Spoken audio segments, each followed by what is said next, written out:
Get Brandon to be in here in a second. What's up, y'all? No sound. Can y'all hear us? We good. We good now. What up? I think we will. Okay, we waiting on Trump. Mic check, motherfucker. Mic Slide over check. this way a little bit, yeah. So when you want to talk, you just grab by the Okay. Brandon sit right here. Man, I got What's a special poppin'? guest in here, man. A comedic legend, man. Somebody I learned a lot from watching comedy just in the club, seeing how to be a professional, man. Always dressed to the T. You know what I'm saying? Never doing too much talking. Just working. Putting that work in, man. Give it up for Danny Green. Yeah. Thanks for having me, baby boy. I appreciate it, man. Man, it's good to be here with you brothers, man. I've been watching y'all for a minute. Yeah. I had to make sure it was safe to come in this motherfucker. You know what I mean? I got my man here. You know, I go back with all of y'all, man. So it's good to be here, man. Thanks for having me. That's what's up, man. Appreciate you coming, man. Appreciate you coming, man. So, man, tell us what you're working on. Well, man, you know, I mean, you know, I'm still doing the comedy and stuff like that. But what a lot of people don't know is for the last 10, 15 years, I've been writing screenplays. There we go. Movies. So I have like 5 films ready to go. Yeah. So, yeah, thanks. So what happened was about 3 years ago, I had went back to Philadelphia to do a show. And what a lot of people don't know, but you know, is I used to fight. Right. So one of my fan base gonna think, well, you used to fight bitches. No. I sorry, y'all. See. I didn't know your fan base was so intelligent. You know what I mean?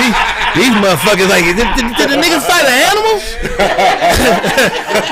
Let's fight pit bulls. Okay, yeah.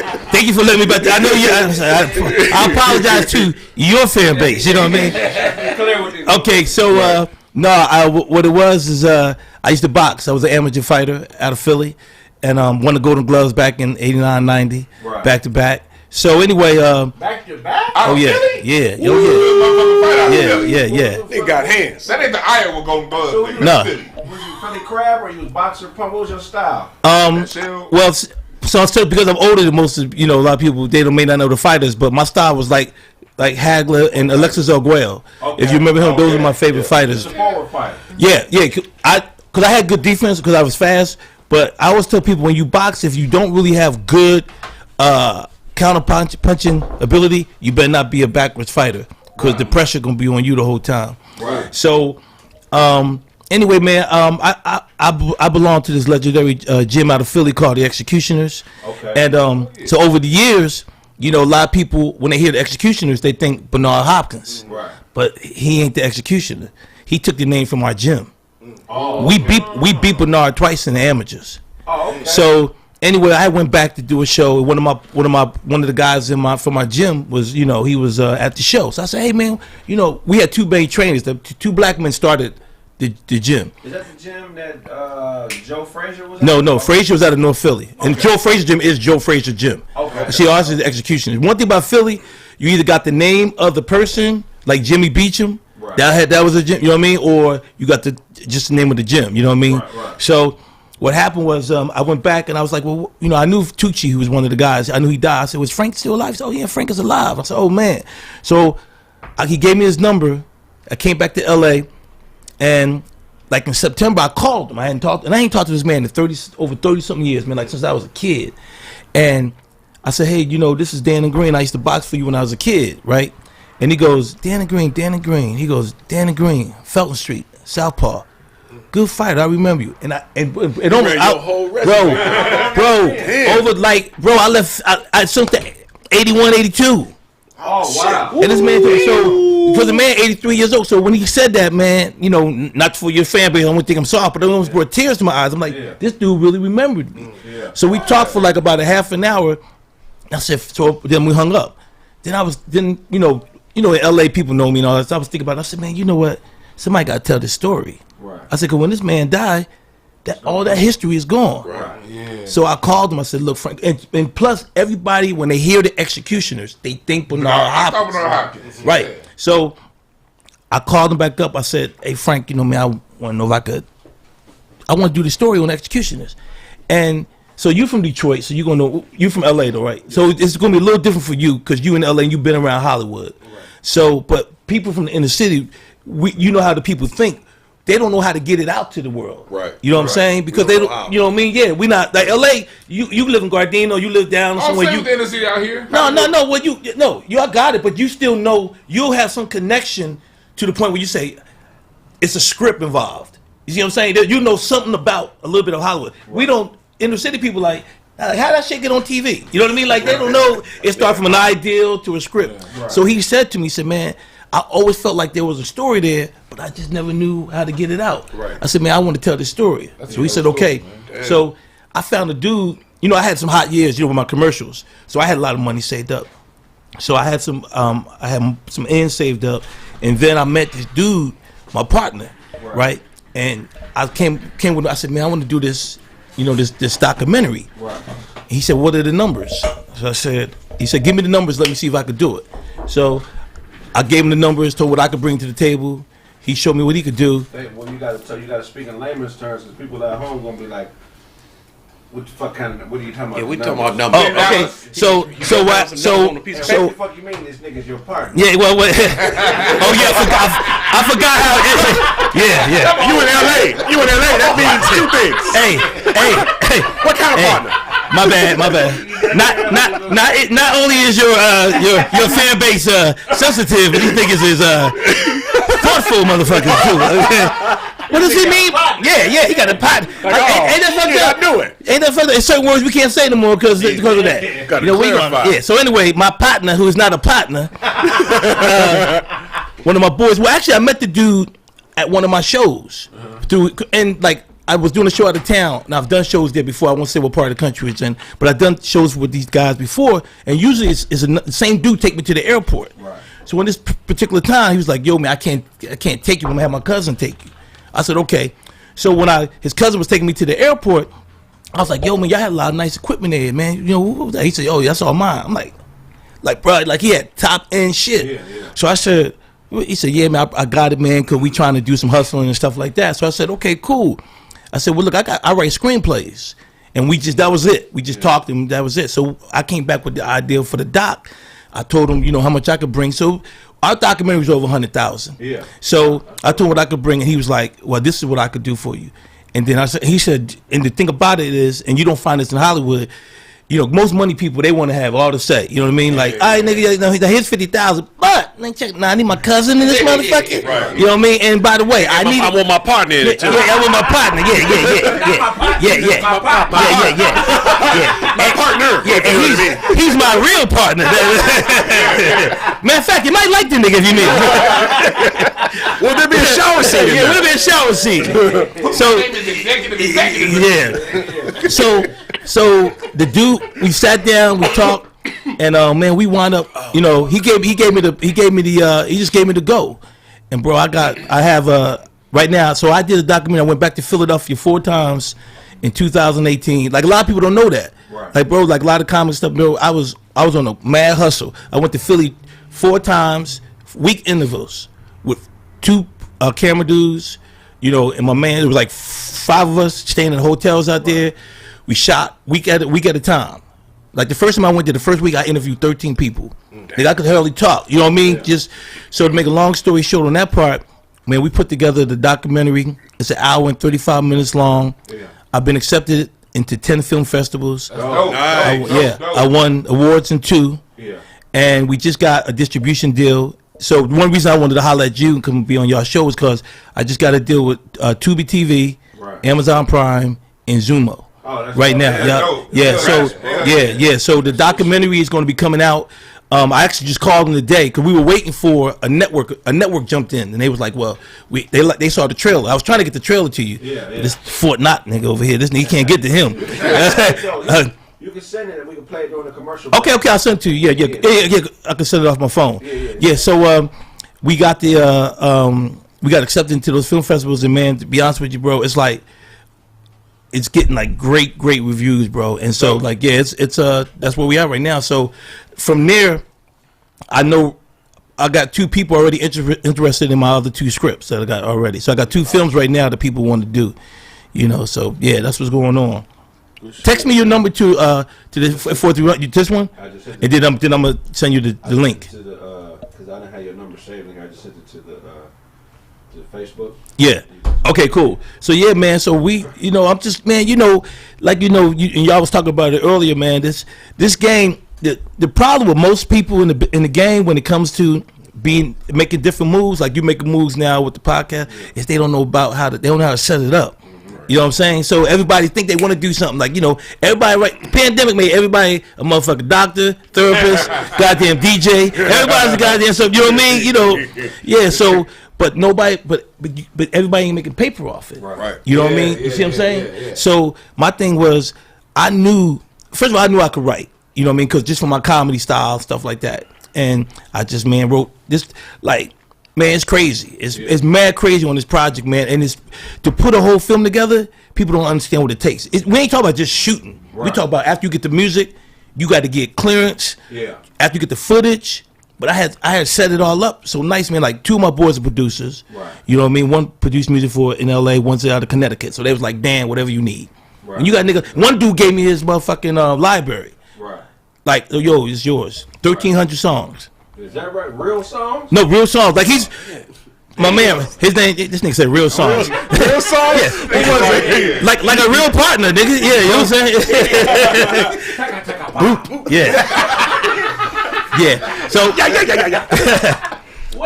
But nah, man. It was just it's just one of them things, man. That right now, man, it's getting a lot of heat. You know what I mean? And how'd you learn that process though? That's a big transition from stand up to writing screenplays. Like, how did you learn? Were you learning screenplay writing while you was doing stand up? Because that's a totally different. Now I'm gonna tell you. First of all, I got an undergrad, a master's degree in computer animation. Okay. So I went to school for graphics and computer animation. So I knew how to put shit together. Like films or animation or whatever. But believe it or not, man, see, people trip on how you write. You know how I learned to write? I just kept reading scripts. Right. I read other people's scripts. Motherfuckers think you gotta go. Let me look. Like I tell people, man. Anybody in here can write. That's smart as motherfucker. Nah. Yeah. Niggas be spending trade school to write scripts. Nah, but the white boys got you thinking that though. See, that's what it is. The white boys got you thinking. Financial aid attached to it. Right. You know what I mean? Or Hey, who you owe to learn? If I can't get a degree, I can't do it. Hey, I owe nobody, nigga. Who do you owe to learn that? I wanna set the stage more because we have a younger audience. Let y'all know who Danny Green is.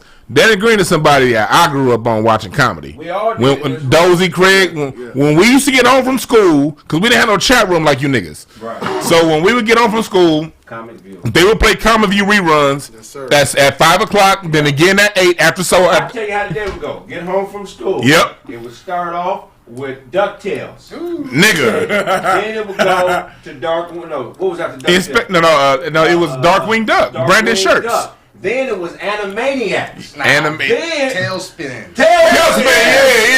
Yeah. Tailspin. That was regular TV. Power Rangers came towards the tail end, and then it was Comic View. Because back then you had regular TV, but cable only had like 60 channels. Right. So BET was gonna play Comic View, and this motherfucker Danny Green, when they played regular Comic View, he was on.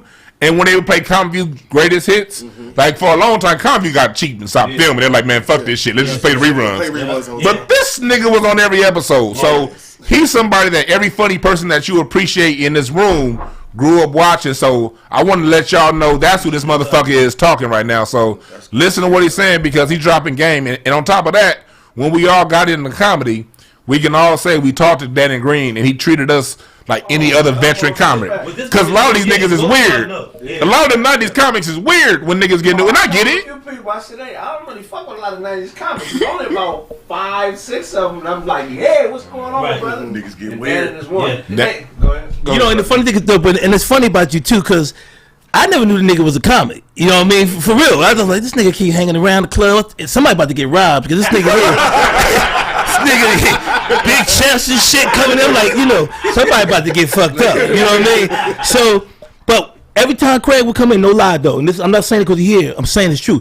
This nigga will always talk to me. We be talking, from all the clubs, like, yo, what's going on? And I was like, yo, and he was like, yo, I'm doing this, I got this show, it was the where y'all was in the classroom with Russell and all that shit. Yeah. I was like at first, like, this nigga here. All right, nigga, good luck. You know what I mean? Like, but then I started watching. I was like, these niggas, they going at it and it's funny. You know what I mean? But you always show mad respect. You know what I'm saying? And the thing about me, man, is I always felt like, you know, especially it's funny with Comic View and stuff like that. It's like when we came in the game, the dudes that were superstars, we really couldn't get to them. Wow. You know, so that was like Joe, DL, you know, niggas that was they had hit that Def Jam type of thing because a lot of them niggas was hitting the road, so they was only coming into the comedy act or whatever on the day off or whatever, and then you wouldn't really see them. You know what I mean? Where our 90s guys, we really like, you know, kind of chilled in town. You know what I mean? But yeah, but Comic View, you know what's funny about Comic View? People don't know. I used to have that show on Comic View called Keeping It Real. Do y'all remember that? Yeah, I remember that. Yeah, that was me, Shane, and Jeff Brown. Yeah. And our show was how they got Old Drama. Our show came from Old Drama, and guess what came from Old Drama? What? The View. Think about it. In the 90s, 80s, 90s, there was no shows with black women or for black women or anybody. Yeah. No women shows at all. Right. Our show was the show that we did everything. Everything sprung off our show. They did us for a year and then sprung everybody off, all the bras. First credit, Old Drama. Was it? You did Old Drama? I sat in the audience like a motherfucker. This nigga. You put that shit on your resume fast as hell. Yeah. This nigga he's an actor. Calls the tape at 17:30. He's a thespian actor. He sits down and shit. The best clapper in the game. Yeah. That nigga look at the camera. They're like, you know what? We need him to move over here now. But you know what, man? It's just, you know, man. It's funny y'all mention that, man, because when you're in the game a while, and I can embrace it now, you know what I mean. But when I get younger guys coming to me like, yo, nigga, and they call me OG. Now, first I'm like, nigga, you know, cause you know in Hollywood we want to be young for the, you know what I mean. Fuck you calling OG, nigga. But the OG, yeah. But you know what? Hey, I came up with a joke one time. I said, but being an OG saved my life one time. I said, cause these young niggas about to fuck these niggas up, and they were like, yo, OG, you can go. I'm like, yeah, nigga, I'm gone. Y'all can't get, y'all get that ass whipping. I'm gonna go ahead and roll. We ain't gonna fuck with you, OG. Get your ass up out of there. It ain't nothing worse than when you hooping and you hooping with a bunch of people and you think you young like them and somebody walk up to you like, I'm guarding old school. I got the nigga. Yeah, I get this. Like, the nigga talking about me. I'm old school.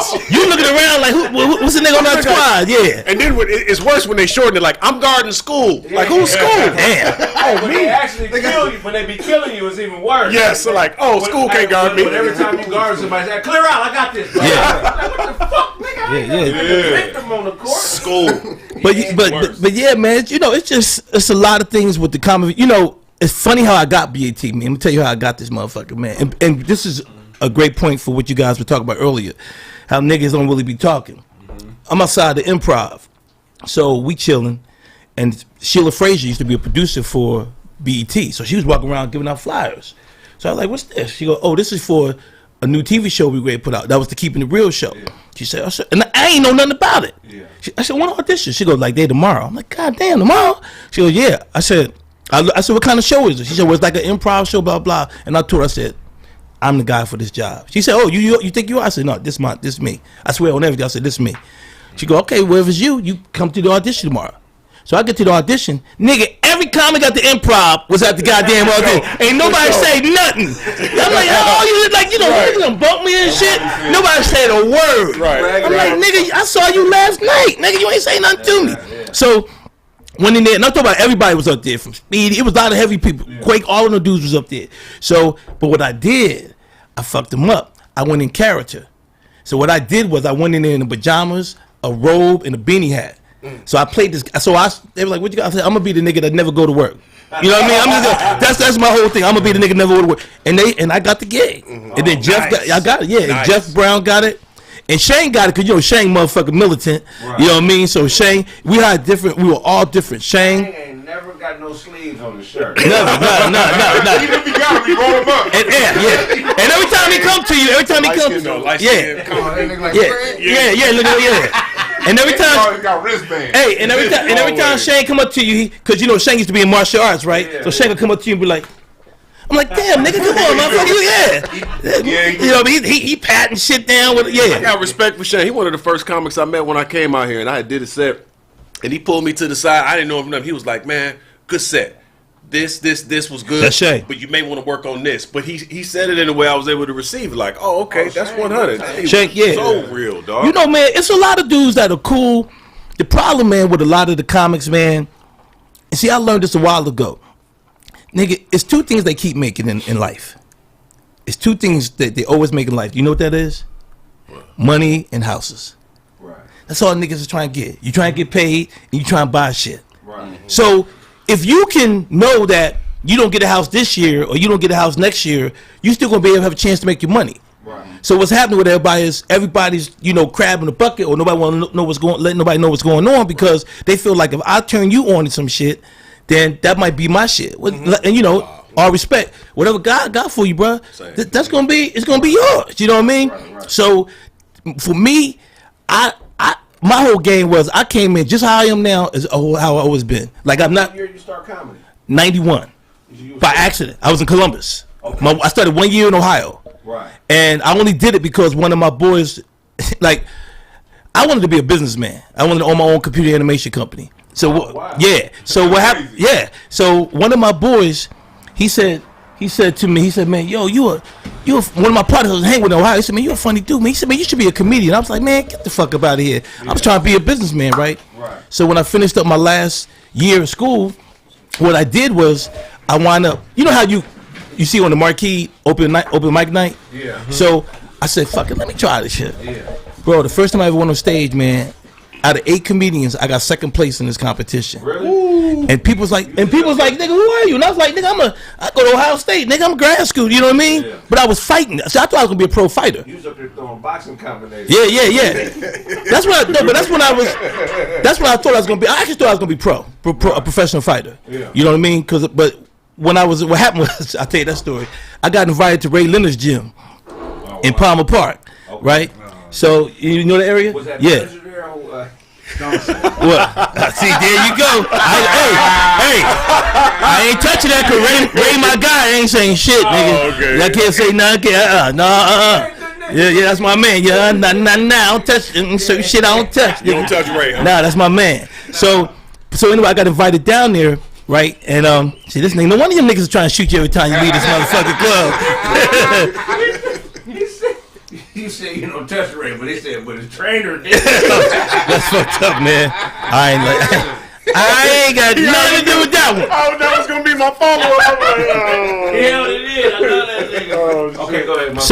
So they invited me down there, right? It's funny. So I've drove down from Ohio. It's a funny story, man. So my uncle was there, God rest his soul, and my girl came with me. So I had just lost in the regionals to go to the nationals. So I lost one fight before I could go to the nationals. So I was like, cool. But my boy had told him about me.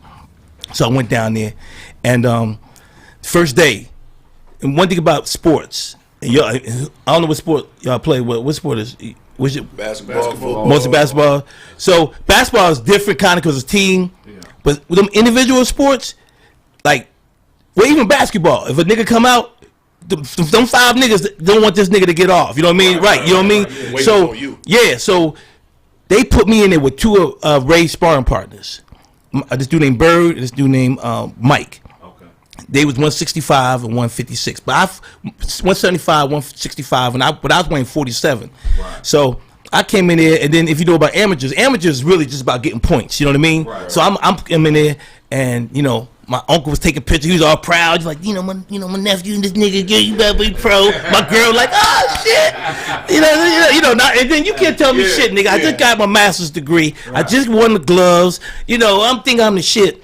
I get in there and I'm like, yeah, I'm moving around. And this nigga was like, this all he did. I was like, and I'm moving around, I'm pop. He said, and man, I made a move, and this nigga said, and cracked me. I went back. I didn't fall, but nigga, I wish I did. Because if I would have failed it, nigga wouldn't have got me with the next blow. You know what? So my uncle told me, he said, nigga, when you got hit, I put the camera down. I said, they gonna kill this nigga up in there. Man, they beat the shit out of me that whole day, right? That whole day. So, but I had 2 days. whole days. day. But I had 2 days down there, and they had paid me to come. Right. So we went home, and I wasn't scared. You know what I mean? I was just like, damn. So my uncle said, well, we sat down, like, and one thing about boxing game, it's a strategy game. You got to figure, you know, he's like, well, this is what you did. You went in kind of fast. And I was, you know, because I was nervous and all that shit. So that night, took a little hot bath and shit. Motherfucker massaged the brain, see if I can get the cells back. And then next day I said, okay. So I went there the next day. And Pepe Guerrero, who was Ray Leonard's trainer, he was in their corner. Yeah. And so they was like, okay, y'all go ahead and do it. So this time I knew what to do. So I slowed everything down. So, I mean, I slowed it down like seconds down. Like just, you know, moving, not letting this nigga. Because the more you move in boxing, depending on who you are, then you get you letting this nigga time you. Right. You know what I mean? Because like, okay, he keep moving over here every 2 seconds. You know what I mean? Right. So I did better that day. Like we was banging that day. So then my uncle went to him and said, well, what do you think about him? They said, well, we like him. He said, but we can't do nothing right now because Ray about to come in for his last fight. Ray was great to fight Terry Norris. Right. So he was great to come back in the training camp. Yeah, he did that. Now that's one fight he shouldn't have came back for. Yeah. So they said we can't mess with him for at least 3-4 months, whatever. You know what I mean? So I started thinking about it. I'm driving back to Ohio, and I'm like, yeah, you know what, man? That right hand was something. That education ain't too goddamn bad to have right now. How can you compare getting hit by a punch from a professional fighter to that everyday people could relate to? See, I always tell people the problem with people in the street, like this brother got size, y'all got size, you got size. I can't say I can beat you, but I'm gonna be in there for a minute. Right. So you're gonna have some shit on your hand for at least that, and the reason is because of the conditioning. Right. See, conditioning is what gets you knocked out. When you see first round knockouts, second round knockouts, that's not conditioning. The nigga got caught. Right. That's why you can't, you know, when Tyson would get niggas in the first round, or you get motherfuckers, you know, Deontay Wilder was knocking niggas out in the first round, because I don't give a fuck how conditioned you or not. If a nigga catch you, he catch you. Right. Most knockouts are coming 6th, 7th, 8th round. Yeah. Right. Because see, the thing is this, I do know. If me and you are boxing, right, and I get past the first 3 rounds, you gonna have problems. Right. Because now we at the same level. Right. You know what I'm saying? Now the only thing that's gonna get me beat is who's out of shape. So that's why you see a lot of dudes get knocked out through the conditioning. Right. Most of the street, like a everyday guy, like I always tell people, if a nigga hit you in your face, it's gonna hurt. But as long as he don't catch you here, you good. Because all your nerves, your legs, all your nerves are here. Right. That's why you see a nigga here on the chin, first thing goes, ain't nothing he can do. If you got a 5-year-old kid and this nigga uppercut you the right way, you gonna feel it. You're gonna be up for adoption. So I used to be your daddy. What happened? The nigga hit the wrong nigga. Kraig like the little nigga hit the wrong nigga. Go to bed. He talking about soul. He said soul. That's funny. But I mean, it's just, you know, it's different. You know what I mean? Like, and I've only had a couple of incidents since I started fighting though, because when I started boxing, my trainer, the first thing they would tell us is like, okay, the first thing you don't do. This is true. They're like, no more slap boxing. Nope. Like what? No more slap boxing. Body. Yeah, no more that. You know why? Because he said, because, and I mean, and I'm not saying this at bragging or nothing like that. No. When I put these up, nigga, I'm meaning business. Right. I'm not. Me and you ain't gonna never slap box. We're gonna, you know, because I'm not. Yeah. You know, you're not slapping me. You know what I'm saying? So when I put them up, I'm taking my shot. Right. You know, so they tell you that. So when you learn these certain things, you don't want. A lot of times you don't want to fight. You know what I mean? It's like, nigga, I'm good, nigga. You know, and not that you can beat. Cause I just tell people, I can't. I hate when motherfuckers. Evan Lionel almost got me in some heat one night. This motherfucker can box. No, man. Hey, true story, man. I'm down in we in Riverside doing a show. We doing a show in Riverside, and I'm on stage, and so I'm not. This is how new I am. You know, I don't know the politics of L.A. when it comes to the Mexicans and the blacks. So we talking about mid-90s? Yeah, mid-90s. So I'm on stage in Riverside. I'm like, yo, you know, and because I'm East Coast and Puerto Ricans and all of us, we all get along, nigga. This threw me off when I came the fuck out here. Yeah, right. Like, it really fucked me up. I'm like, nigga, you know, I was going to places like, yo, damn. I'm like, what? You can't go down there. Nigga, why? Nigga, trust me. Right. Don't be going down here and don't be, you know. And right. I'm saying, all right, because, you know, I used to hang out at 43rd, and then I was going to the, you know, Willie, you know Willie Barcena? No. The comedian? Oh, man, you guys know Jeff Garcia? Yeah, I know Jeff Garcia. We were always roommates back in the day. Oh, that's a weird. It was 2 Mexicans and a brother, nigga. And I was on the east side with them niggas. So they was like, you know, so I was in East LA. No, we was in Silver Lake, but I always hung out in Is that considered? Okay. Yeah. So what happened was we get in there. I get in there and goddamn, trying to talk about. You talking about where you almost got into it? Oh yeah, so I'm on stage and I'm saying, yeah, man, blacks and Mexicans, we need to stick together, nigga. We need to blah blah. We could take over this motherfucker. I'm doing my jokes and shit. Some nigga in the back said, shit, nigga, you don't know what the fuck going on out here. I was like. And I'm like, oh, I'm like, so I'm like, yeah, whatever, nigga, and blah, blah, blah, blah, yeah. So what I think I said, yeah, all right, nigga, you can say what you want over there like that, right? I just left it alone, and I went back to my shit. This nigga Evan come on behind me, yeah, man, you might not want to fuck with Dan, and nigga want to go to Glum, nigga, I'm in Riverside, nigga. I don't even know where the fuck I'm at, nigga, and you giving out credits, nigga, you know what I mean? But what I had to do, Kraig, right? I had to walk by this motherfucker. So I had to because I couldn't be no bitch. Right. So the nigga was in the corner and I could have went off stage that way. So I walked by the nigga, let the nigga know I wasn't scared. And I was like, I hope this nigga don't hit me. And I kept walking like it, and then that was it. But yeah, man. But I just I haven't really had. I had 3 fights since I boxed. Right. 3 street fights? No, 3 street fights and 1 in college. Clean them niggas up. Right? Yeah, I caught one. I caught one. 2 of them was white boys. Oh yeah. White boy, man. When I went on stage, I don't know if anybody ever had this happen to as a comment. This white boy, when I was new in the game, went on stage and he came in late with his girl. Right. So and it was a white clubs. Like so, if the Midwest clubs, they're all in like bars. You know what I mean? Right. So I go, oh man, and I'm new to the game. Like, hey, what are you doing coming in here late? And what are you doing with such an ugly dude? In the motherfucking crowd. And it's all white people laughing. Oh, he said, I don't believe they're letting niggas up in here. On everything, bro. On everything I love. I said, I was shocked, man. And I'm like, I ain't start wearing jeans till I moved out to Cali. So, I'm a suit and tie nigga, college. So I go, I ain't know what to do. I said, I was like 5 minutes into my show. I go, oh, hey, well, thank you guys very much, man. Good night. I did. I just left the stage, right? I didn't know what to do. The nigga called me a nigga on, stage, right? Nigga just politely in I'm about to beat this nigga. Yeah. No, so let me tell you what happened. So I go to the bar. So it's a long bar, and white boys. One thing about white boys that are at least halfway cool with you, they apologize. Yo, my man, that's not what we about, man. We're sorry about that. I said, man, it's all good, bro. No problem, man. The white boy was at the end of the bar. He said, loudest day. He said, I don't believe they're letting blacks. I don't believe they're letting niggas up in this place. And I blacked. That's the second time he said it. Yeah. He hit you with a repeat. He hit me with a repeat. So I walked down to him. I said, yo, my man. Like, he was about, no lie, he's probably about your size, a little taller. I said, man, why I gotta be a black? Why I gotta be a nigga? He said, what? And before he get the next word out, and I swear to God, I threw the best right hand I ever fucking threw. I said, damn! Everything I love, if I'm lying, I'm gonna die here. That nigga, I said, boom, bam!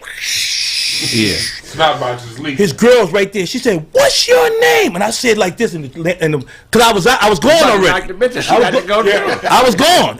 Somebody get this bitch. I didn't say shit. I loaded. I was like, and the bouncer said, "Don't do it, man. Don't do it." And I said, all right. So I grabbed my shit and I started walking out the door. Yeah. So I got to my car, which is probably like from here halfway to the corner. Right. Bouncer comes out. Hey, my man, yo, let's talk. Man, can we talk? We can talk about it, man. My brother always told me, when you get out of danger, nigga, stay out of danger, nigga. Right. I said, nah, fuck that. I told you, hey, tell the motherfucker, give me my money. Right. I still wanted my money, right? True story, bro. So, I won't get paid. Got in my ride. Drove across the street in Columbus. 5 minutes later, it was 8 cop cars up there. Mm-hmm. I said, them niggas. So I called my uncle up and I was like, yo, I was shook. You know what I mean? Plus, people knew me, bro, because I was fighting. I was in a newspaper for, people knew. They didn't know me in the club because I was the first, I was a new comic. Right. So they go, my uncle says, well, what happened? I said, well, he come, I'm like, oh, man, nigga, call me a nigga. I had to take this motherfucker, you know what I mean? He's like, I'm tripping. Motherfucker gotta go, you know what I mean? Like, and he's like, uncle was cool shit. He was like, if you're gonna do comedy, you can't be beating up people. No, hell no. And I was like, got a point. That's a smart. And that was the last time I had a fight on comedy. But I had one at the Comedy Union, right? You never heard about that one? Hell no. Ask motherfucking Boogie B. Ask Boogie B what happened 2 years ago. 2 years? Yeah. Come on, we need the story. I was I was happy. about to ask. We need the story. That's, Oh, no. That's when we started comedy. No, true story. Ask Boogie B. Enz was there because you know how Enz is. Enz get mad, like you know. But what happened was, You had a suit on?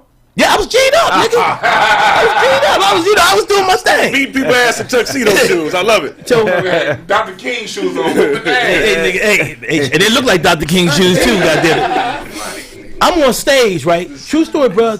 On stage, I can't make it up. George Wallace was in the house. Oh wow, yeah. This is how big it was. So Wallace was coming up to perform. We was going to put him on first. So Ann said, bring George on first. So George is in the area where we sit outside by the bar. Y'all know how it is, right? Yeah. So I'm on stage doing my thing, and some dudes in the corner. You know how the dark corner is? Yeah. Stage what? Stage left for us. So I'm doing my jokes. I'm like, he goes, "Roo!" I'm like, yo, nigga, what's up? You know, like, yo, come on, man, cool out. So in the crowd, we packed. He goes, like, talk great. I said, look, nigga, write it down, nigga, we'll read it. Like, so then these motherfuckers started laughing, you know what I mean? Yeah. So I said, come on, man, I said, look, y'all, we got a great show tonight. You know, we got George Wallace in the house. I said, look, my man.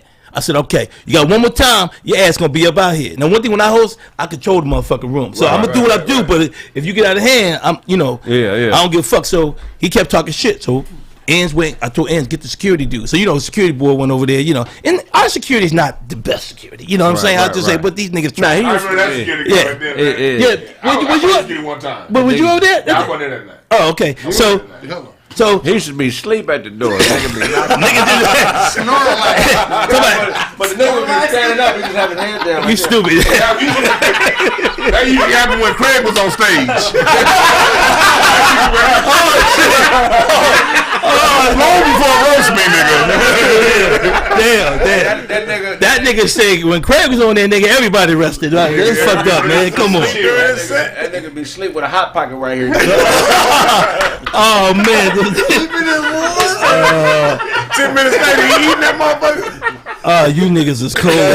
Hot pocket, nigga. So the dude kept talking trash. Security dude came over to him, told him be quiet. So the security left, and then old boy was quiet. So then I'm starting to do the show. I'm about to bring George Wallace on stage. He goes, rude. I said, now I'm getting heated. I said, man, you need to shut the fuck up. And I meant the shit. So the dude got up. So I was like, maybe I shouldn't have said that shit. You know what I mean? Like, this nigga, but I'm thinking he's not. So I'm thinking he's going to leave because he was walking. The nigga started walking towards the door, and then he made a beeline to the stage. Oh, shit. I was like, oh snap. I'm like, this is, and I don't like to fight as a comedian because we're too open. A nigga can come in the club and kill any of us at any time. You know what I mean? Yeah. So I don't play that game. And that'll make you paranoid too. Yeah, you was thinking. Now you're like, fuck. They're like, why is Kraig moving so much, nigga? I just want to make sure everybody good. So the dude took one step on this is true story, man. Took one step on. Ask Boogie B, he was there. He took one step on the chair, and then the next step was about to hit the stage. And I said, nigga, you wouldn't have thought I was a linebacker, nigga. Yeah. I said, boom! Yeah. This nigga feet went back. Then I jumped off stage and I went to go get him. And the dude, people grabbed me like this. And then the other dude came to me and said, yo, man, don't worry about it, I'm packing. I swear to God, I can't make this shit up. Yeah. I said, what? I said, God damn, this nigga was like, because when a nigga tell me you packing, I want to make them like, I was like, oh, this nigga, he like. He lucky he said it to the right nigga. Yeah. If it was the wrong nigga, he'd have been like. I'm gonna put dick to this nigga. Hey. I'm finna show this nigga. Brandon was here, but like, oh, yo, Paul. Hey. Brandon was there, Paul, and all us guys. Hey, y'all.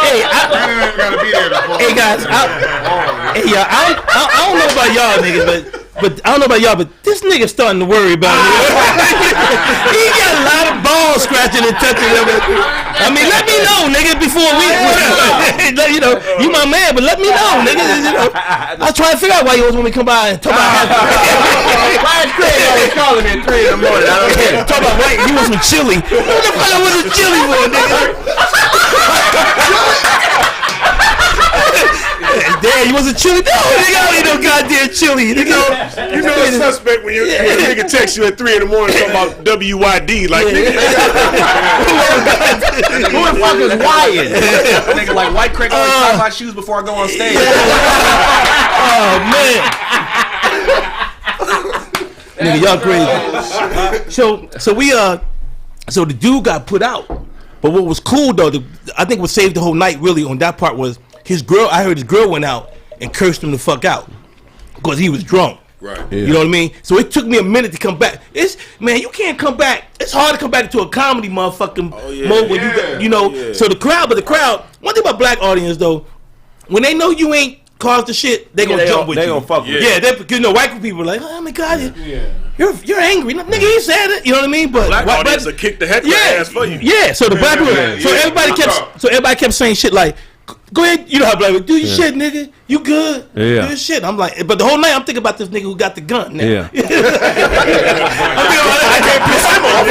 Now the rest of the night I'm like, I better not say nothing to this nigga right here. Don't worry about it, nigga. I'm strapped. I'm strapped. But nah, man. So let me ask you another question. This is for everybody. What you think your first calling was? In terms of what I was just in life, the first thing that just spoke to your spirit, and you was like, "This is what I got to do." I know what mine was, man. It was crazy. Remember Ebony Magazine? Yeah. Remember the brother that used to be on the back with the beard, holding the Cavassier? Right. That was the nigga I wanted to be right there. Cavassier model. Yeah, no, I wanted to be a businessman. Like I said, I always wanted to be a businessman. Yeah. Right. I wanted, I was always about, man, my brother was a hustler, and I always been around dudes, dudes that was on their grind, you know what I mean? I'm from a place from Philly called the Hilltop Hustlers. Right. So, how far is that from the Murder Mosque? What's that? That's that mosque that was carrying out hits in the 70s for like the Muslim. Yeah. I don't know, but you know what's funny though?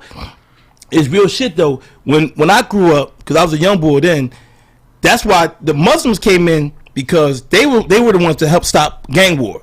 Right. Remember, all the brothers became, but you did have them 5%ers, right? And they was doing this, you know what I mean? So it was, but I don't even know how far that is from where I grew up, you know what I mean? Okay, definitely. And just remember, nigga, I got to go back there, nigga. If I didn't know this nigga, now I'm snitching on my motherfucker. Well, how far is it from your house? Hey, Brandon, what you feel was your first calling when you seen it? Like, this is what I got to do with my life.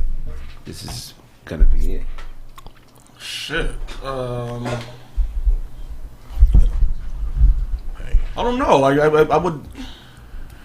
It's easy for me to connect the dots now that I get older. The first ugly sweater contest. What's wrong with this? I don't know, man. I really don't know. When I started, like, it had to have been something when I was a kid, and I just connected the dot as like an adult. So it Where you from? California, but we're originally from Omaha, Nebraska. Yeah. Anybody? What was your first? For me, it was playing the drums. Okay. Like, on your stomach? That's a good one, Howlin' Wolf. Nah, but like, cause like my mom, as a kid, you get forced. No kid want to go to church, but that's the place that mama forced you to go when you were a kid. Right. So the only part I liked was when the niggas was playing music, and I would just look at the drummer like, I want to do that shit one day. What about you, Charlie?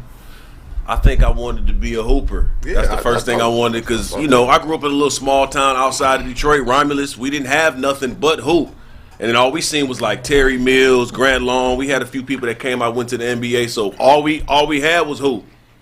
But I knew it wasn't for me when during the game in 8th grade I shot on the wrong rim and made it. I was like, oh yeah, this ain't it. Oh my bad. That's what you mean, Craig. My bad. Yeah, so it's hoop for sure. Yeah, I would think it'd be everybody that's fun, wouldn't it? Hoop. Yeah, we all had a hoop dream. Like 15 was when it was like reality. Like, all right, I think I'm like better than pretty much everybody we're playing. Then I realized, like, okay, maybe you can have like. I understand you probably can have a future with it when I was like maybe 16. Like I was like, I probably can make some money. You know, the funny thing is though, in today's time, if you'd had that, it was funny. In today's time, if you'd had that dream, it would have actually been more of a chance that it could come true. Right. You got to remember when we came up, it wasn't no AAU. Nigga, you balled. You balled at school. We had ain't that a bitch? My old ass. Y'all niggas ain't got no 3-point line. Right. Nigga, they didn't. And we already knew your shorts was way above the knee. Niggas was hooping in panties. We are all pre-crack era members. This nigga said I was hooping. He said I was hooping in panties. Nigga was hooping in long panties. Niggas was doing power layups from the free throw line. Hey, when they put the we didn't even know what the 3-point line meant when we saw it paint. Like, what the fuck is this for? You know what I mean? Yeah. Because you graduated high school in 79. Nah, nigga, 84, motherfucker.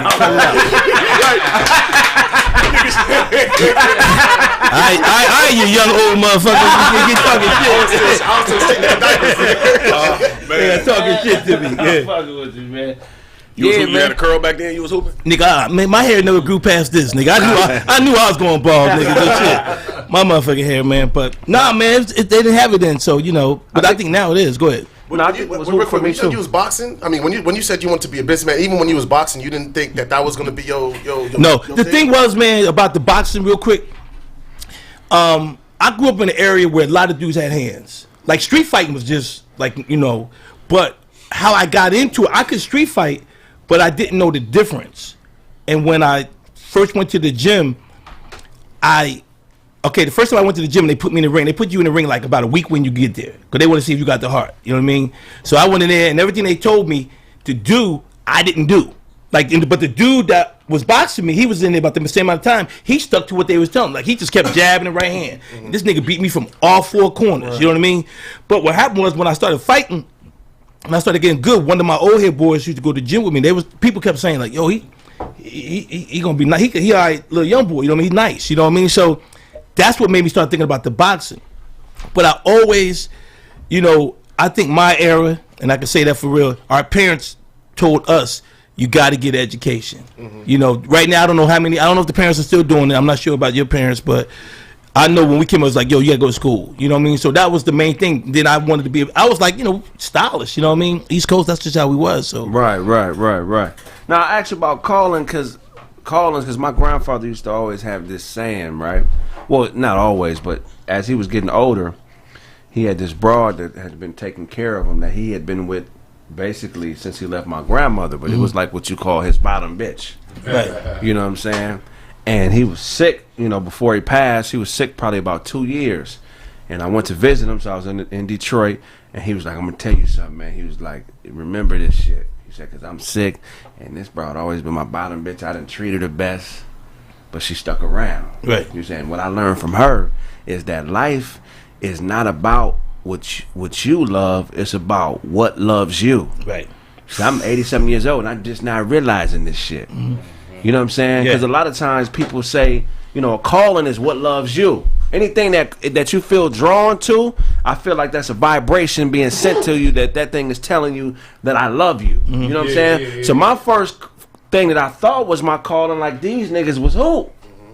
I thought that was my shit. Right. You know what I'm saying? Right.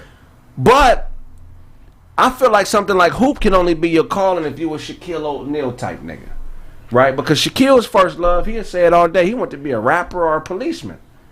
That's what he wanted. Right. You know what I'm saying? But genetics made him 7 feet, 300 some odd pounds, super athletic. Right.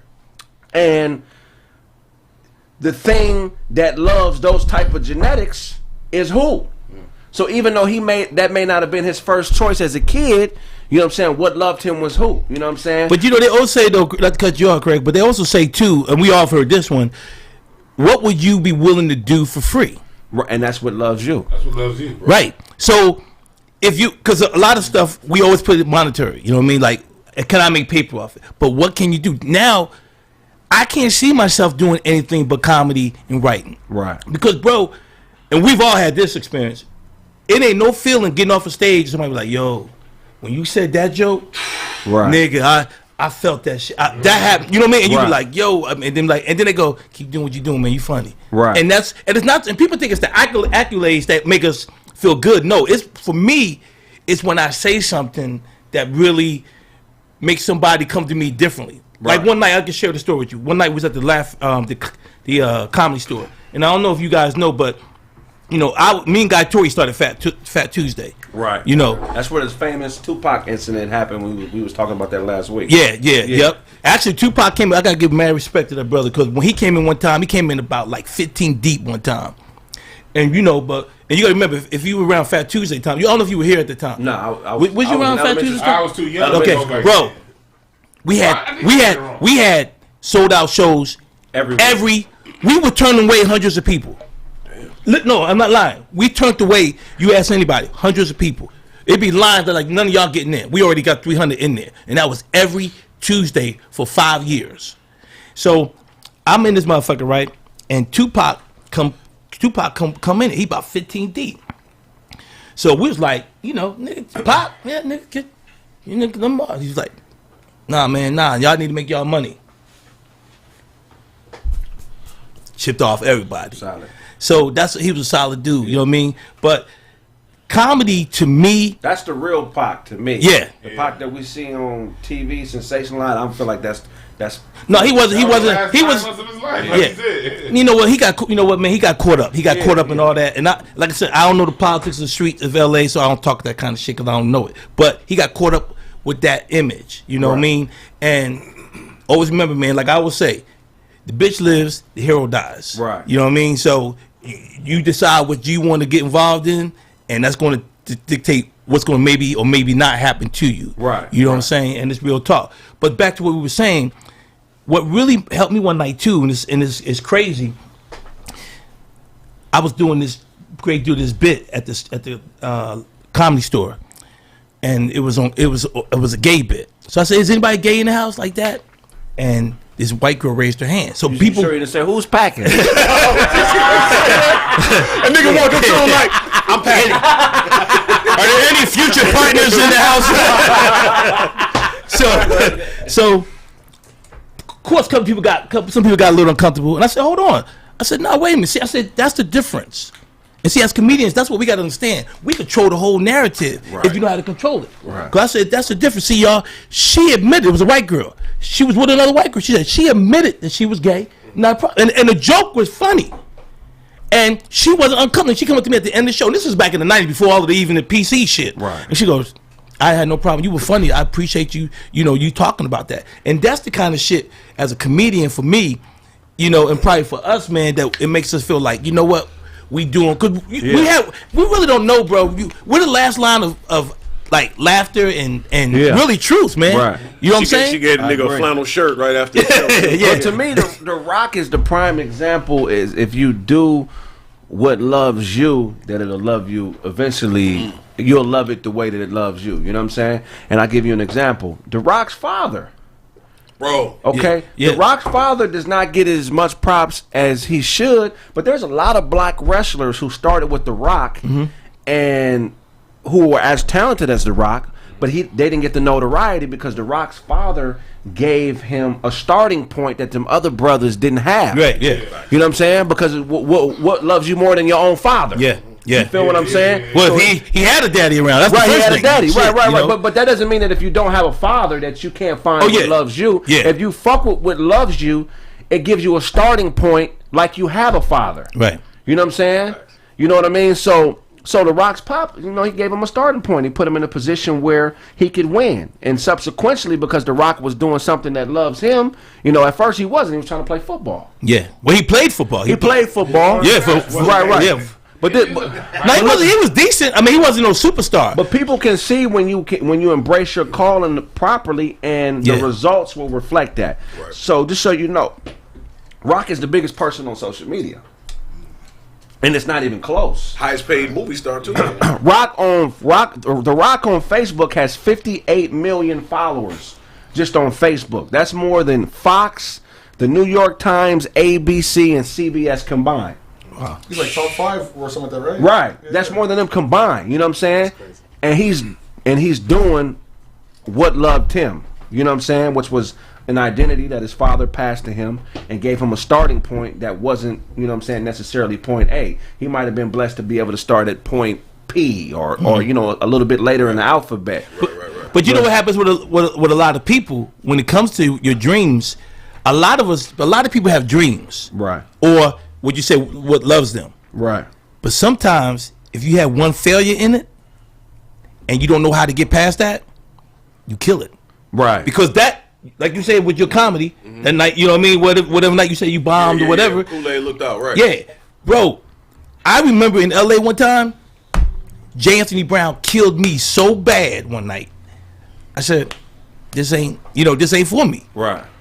And then I had to go home and go, again, if you're going to do this is kind of shit you want to deal with. Right. And it's really about getting over, it's like that movie, The Perfect Storm. I always tell people this, give them an example. Remember at the end of the movie when the boat was getting, they saw the sun, they saw the light. I mean, you're in Perfect Storm with Clooney and about the storm, right? And they were taking the boat was going up the tidal wave, and if they would have got over the tidal wave, they was home free. Right. But what happened was they got right to the top, and the boat gave up, and went back, and they didn't make it. Right. Think about how many times we done did that, or people have done that in their lives. You know what I mean? Of something they really want to do. Right. A lack of encouragement, a lack of one saying, "No, oh man, they're gonna worry about that." See, Right. his dad probably was like, "Nigga, you ain't, all right, nigga, you ain't that good in football, but right. you know what? You see what I do, Right? Let's get this paper, and you big enough to do it, right. And maybe the first time you might have got slammed, but like, nah, nigga, this is a show, right? You show it right, we'll get you paid straight up. A lot of people don't, and a lot of people just don't understand that, and they don't have that. You know what I'm saying? What you got to realize is what loves you is an energy that's in motion. It's something that's moving. Right. It's something that's fluid. It's something that's already going. So if you don't have a father like The Rock to give you a starting point, right, that's not at the complete beginning, since love is an energy, and I use Shaq as an example, basketball was somebody's love that was already a persistent thing before Shaq was born. You know what I'm saying? And there was a certain set of criteria that, you know, whoever loves this game put into place, that when people meet this criteria, the game would reach out to them and embrace them and make sure they come fuck with it. So if you don't have a father, even though Shaq did have a father, a stepfather, his father wasn't necessarily his pops. It was the game of hoop, because it gave him a starting point, which is what your father is supposed to do. Nigga, when you got 22 size feet, that's your starting point. That's your starting point. You know what I mean? So it's even if you don't want it, right? I mean, think about how many times I know dudes. How many people we know? 6'9", 6. I mean, some big dudes. You're like, nigga, fuck you doing with this height? But how long were we making motherfuckers laugh and doing shit like this before we actually chose to embrace it? Yeah. You know what I'm saying? Yeah. The thing is positioning your mind and putting yourself in a space where you can understand what loves you. Mm-hmm. Because the ego will tell you that anything that I want is supposed to be what I'm chasing. Because I'm either mimicking or I've decided that this is what I want. But sometimes, you know what I'm saying, because of, positioning and, supply and demand and certain things. I mean, I'm not saying that what loves you can't change, but a lot of times if you embrace what loves you at that moment, it can transition you into what you love. But if you think about, but if you think about the big thing, one of the big pictures of it really is most people know what they love. But if you got a parent that ain't pushing you, or they're saying, I don't give a fuck, you a musician, no, you're gonna go, or how many of us in prime example? You know what I really wanted to be? What is it? I wanted to be an architect. Man, that's dope. True story, bro. I'm on the basketball court at the grounds. So anybody from Philly know what the grounds is, right across the street from Overbrook High School. But see, I grew up, I didn't have a dad, so I grew up with the old heads, you know what I mean, dudes. And the old head asked me, almost like what you're saying. He's like, yeah, what you want to do, man, when you get bigger? I said, I don't even know if I said it right. I said, I want to be an architect because I like to draw. Right. He said, nigga, ain't no goddamn black architects. Damn. And I never pursued it. Wow. I never, you know what I'm saying? Yeah. Because that might have been my energy, and I knew I liked to draw. I mean, I eventually got into animation and computer graphics, but how many times if you don't have it, if you don't have some, believe it or not, it's not even about you. That's what most motherfuckers fail to realize. Unless a nigga really got mental issue or just don't give a fuck, it ain't really about him. Right. A Crip want to be a Crip, nigga want to be a Crip. Right. You know what I mean? He don't mind shooting you. Why? He got the energy to blast the gun. Right. I could have been a drug dealer. I had enough people around me. I always tell people the only reason I was never a drug dealer was because I can't kill a nigga in cold blood. Right. I got a conscience. Right. You can't shoot a nigga and go home. I shouldn't have shot this nigga. Right. You know what I mean? You know what I mean? Right. You know what I mean? Wish I would have did that. I'll take it back. Yeah, you know, my bad, nigga. You know, go back. And then you Sorry, gonna I tell, shot you, my and then you nigga. gonna tell yourself, I did it. I shot the nigga on 5th Street. That was me, officer. Kobe's another example, man. He embraced what loved him. Pops was an NBA player. Pops was a beast. Everything was in place for him to do that. and he embraced that identity and took it. And after he wanted it. He wanted it, but after he finished hooping, he said he would always want to be a storyteller. He likes telling stories. Yeah. That was his shit. So imagine if Kobe wouldn't have embraced what was loving him and just said, "Nah, fuck that. I'm 11 years old. Pops is 6'10". It's all that shit is cool, but I want to tell stories." And you gonna be 6'6". Your dad gonna look at you like, "Nah, nigga, that's you know." Right. Agreed. Talk about it. But well, how about this though? Said Magic Johnson, son. But how about this? That shit. Oh man, you niggas. EJ, you're 6'10". I mean, what do you want to do? Dad, I don't want to do that. I got something else in mind. Hey, you see, hold on. You see what somebody put on there? Hey, did y'all see what somebody put on there? He's talking about, OG ain't got to go to the bathroom yet. No, motherfucker, I ain't got to. Bitch ass nigga. Look at Mike Tyson too. Mike Tyson. Look at Mike Tyson. He was naturally a fighter, and that was the first thing. But he wasn't. I mean, he was a natural bully. He was a natural bully. No, actually, yeah. I take it back, and I'm not trying to cut you off, bro. Yeah. But we want to do facts. Yeah. Mike was really a quiet type of kid. Right. The motherfucker got bullied one time, and they killed his bird. Right. And the nigga lost it. Right. And then he became the bully. He killed that pigeon, and he went nuts. So that's what a lot of people. So Mike got again. What we've been saying is, once he was getting in so much trouble, he found somebody that could take that energy and transfer it into fighting. Right, guts. love. Yeah. Guts. I mean, because Mike, how did he go to jail? Knocking out old ladies and taking their purses. Then when he got to jail, what happened? Got into it with a CO, knocked out a CO. Another CO seen it and was like, that nigga is going to be a future heavyweight champ called Customato, right. And the rest is history. Now, as crazy as Mike was as a kid, he could have chose not to embrace that. Yeah. But he still had enough sense to realize what loved him. But he had it. But you could tell Mike had it in him. Because if you ever see old footage of Mike would get emotional before a fight. Yeah, I seen that. You saw that? Yeah. See, Mike would get like. But you heard what Mike said. He said, so the story with Customato, he said he was like a professional hypnotist. So really, yeah. So Mike said that he when he would do certain hand gestures, it was part of that's how he would train him also. But it was hypnosis, and he literally made Mike believe he was like a legit monster. So he was like, yeah, come in. So his mentality was based off of Mike as being Mike and his training, but also he was hypnotized for the majority of his career under this guy. But think about what you said. To make him this type of fearless person. Yeah, but everything we're saying, think about it. You're not, like I said, you're not talking about the individual. You talk about the person that pushed him, to the. We all, somebody said you was funny. Somebody had to say at one time you had some type of skill, Kraig, for you to go on stage. Same with you. Somebody had to. Because you just don't, jump on the motherfucker. You want to know how? But yeah, what happened? I was on stage. I had a show. A lot of motherfuckers don't know I got 5 albums. Five. We got what? 5 albums. I was a rapper first. An album? What's the album? Album. Oh, you that old, huh, nigga? That nigga said album. What's the album? Yeah. Okay. Go ahead. At that time, I was chasing.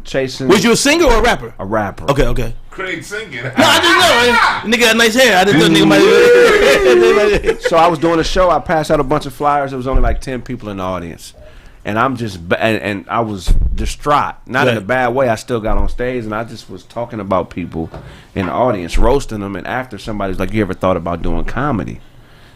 And I had never met a comedian. I didn't know where you even started to even try. I didn't know shit about it. Mm-hmm. But for some reason, I embraced that. And the next week I went and tried, and you know what I'm saying? And that's when I met this dude and all that other shit. So, but I could have just walked the other way and be like, nah, man, fuck that. Right. You know what I'm saying? So, that's interesting. I want to transition into this, bro. Where the fuck is this shit at? But when you embrace what loves you, you get a starting point. And if you get to a point where you can either match the status or put out enough work where whatever's calling you can respect that, I feel like you double your positioning. Mm-hmm. You understand what I'm saying? Where some people start at 1, if what loves you is at a 10, once you get to a point where you take that serious and you become a 10, I feel like you now become a 20 instead of a 10, if that makes sense. Would you any of you guys can answer it, would you guys also say that believing in it after the fact is what gets you to that 10 or that 20? Right. You know what I mean? Believe that you can do it. I feel like you got to match the call in order for it to double what, you know what I'm saying? Do it. Right. You know what I'm saying? Because Mike Tyson started from once he embraced it and got to a position where he matched the work of the call, then the 60 or 70 years of experience that Custom Models stood on, Tyson now had that behind him. He stood on that platform. Where if he would have did it on his own without a cuss, he wouldn't have been able to stand so tall because he's standing on the shoulders of somebody who already put the work in. Right. A lot of niggas who don't have fathers don't have shoulders to stand on, which is why it's important to understand what loves you, because if something loves you, all the work that is put in before it embraced you, you now have those shoulders to stand on. Right. You understand what I'm saying? Like, even if you have a father, like my father was great, you know what I mean? But he didn't see my vision. Right. I had a dope ass father. When I talked about playing the drums and doing comedy and shit, he was like, you better get a job.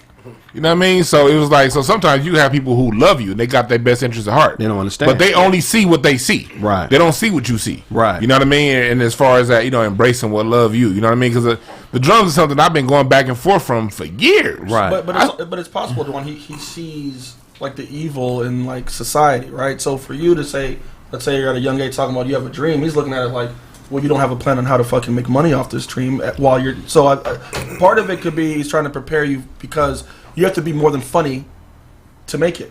Yeah. No matter what the fuck your dream is. Yeah. Because there's politics involved in everything. So Danny could be the funniest guy on the planet, but I guarantee he has a story about, man, this politic bullshit. I guarantee you. Yeah. Because there's another side than just wanting to do something because you love it. So as a parent, they're going to prepare you for the other shit. But I got a question for Mr. The Sapiosexual album. That's a dope ass album. Dunk, when did you? Because Dunk got some dope ass music. If y'all ain't heard his album yet, that shit dope than the motherfucker. When did you know music was your shit? Shit, that's a good ass question. Like everybody started, I wanted to be an artist. Like I wanted to draw when I was younger. I used to draw Ninja Turtles and all that shit. Everything I would see on TV. Nigga, you know what I'm saying? I couldn't watch TV like that. My mom was watching the story, so right. Nigga, channel 11 wasn't, you know what I'm saying? Nigga, One Life to Live. Oh yeah, mom's watching the story. Ain't no TV, nigga, ain't none of that. So I used to just really, honestly, nigga, I sit down and I would draw scenes from the cartoons, because that's not, you know what I'm saying? I was like, damn, I want to see this shit that bad, you know what I'm saying? Right. So, but when I got into like music, I think that was from birth though. Like, you know what I'm saying? Like you kind of like hear sounds when you hear it. Like even like songs like shit, like my mama is a big Anita Baker fan, so all that Anita Baker and I'm saying all them oldies, you know what I'm saying? Like I remember being a kid, like just repeating the words to singing with her, you know what I mean? Yeah. So like when it came to time for me to like do music and create my own sound, I had a whole bucket of shit to go to. You know what I'm saying? Yeah, it was are you a producer or are you an artist? I mean, I do both. I mean, like, okay. I do both. I started as an artist. Started rapping. You know what I'm saying? Battling. Then from not having beats and, you know what I'm saying, not really knowing niggas that produce like that, I had to become my own producer. Okay, that's fat. You know what I'm saying? Then I just became. You know what's funny though? To what you said though, this brother right here said is what's funny. What's really interesting though. You talked about you said your dad didn't see the vision, but I think a lot of times you said your father was a good dad, so you can't even look at your dad. You got to look at his parents, right? Because his parents would probably told him, you gotta get. You see what I'm saying? So a lot of times the vision we don't see, I mean, they don't see in us, is a couple generations back of being implemented into them. You know what I mean? I mean, so I think what happens with a lot of comedians, man, is that I think.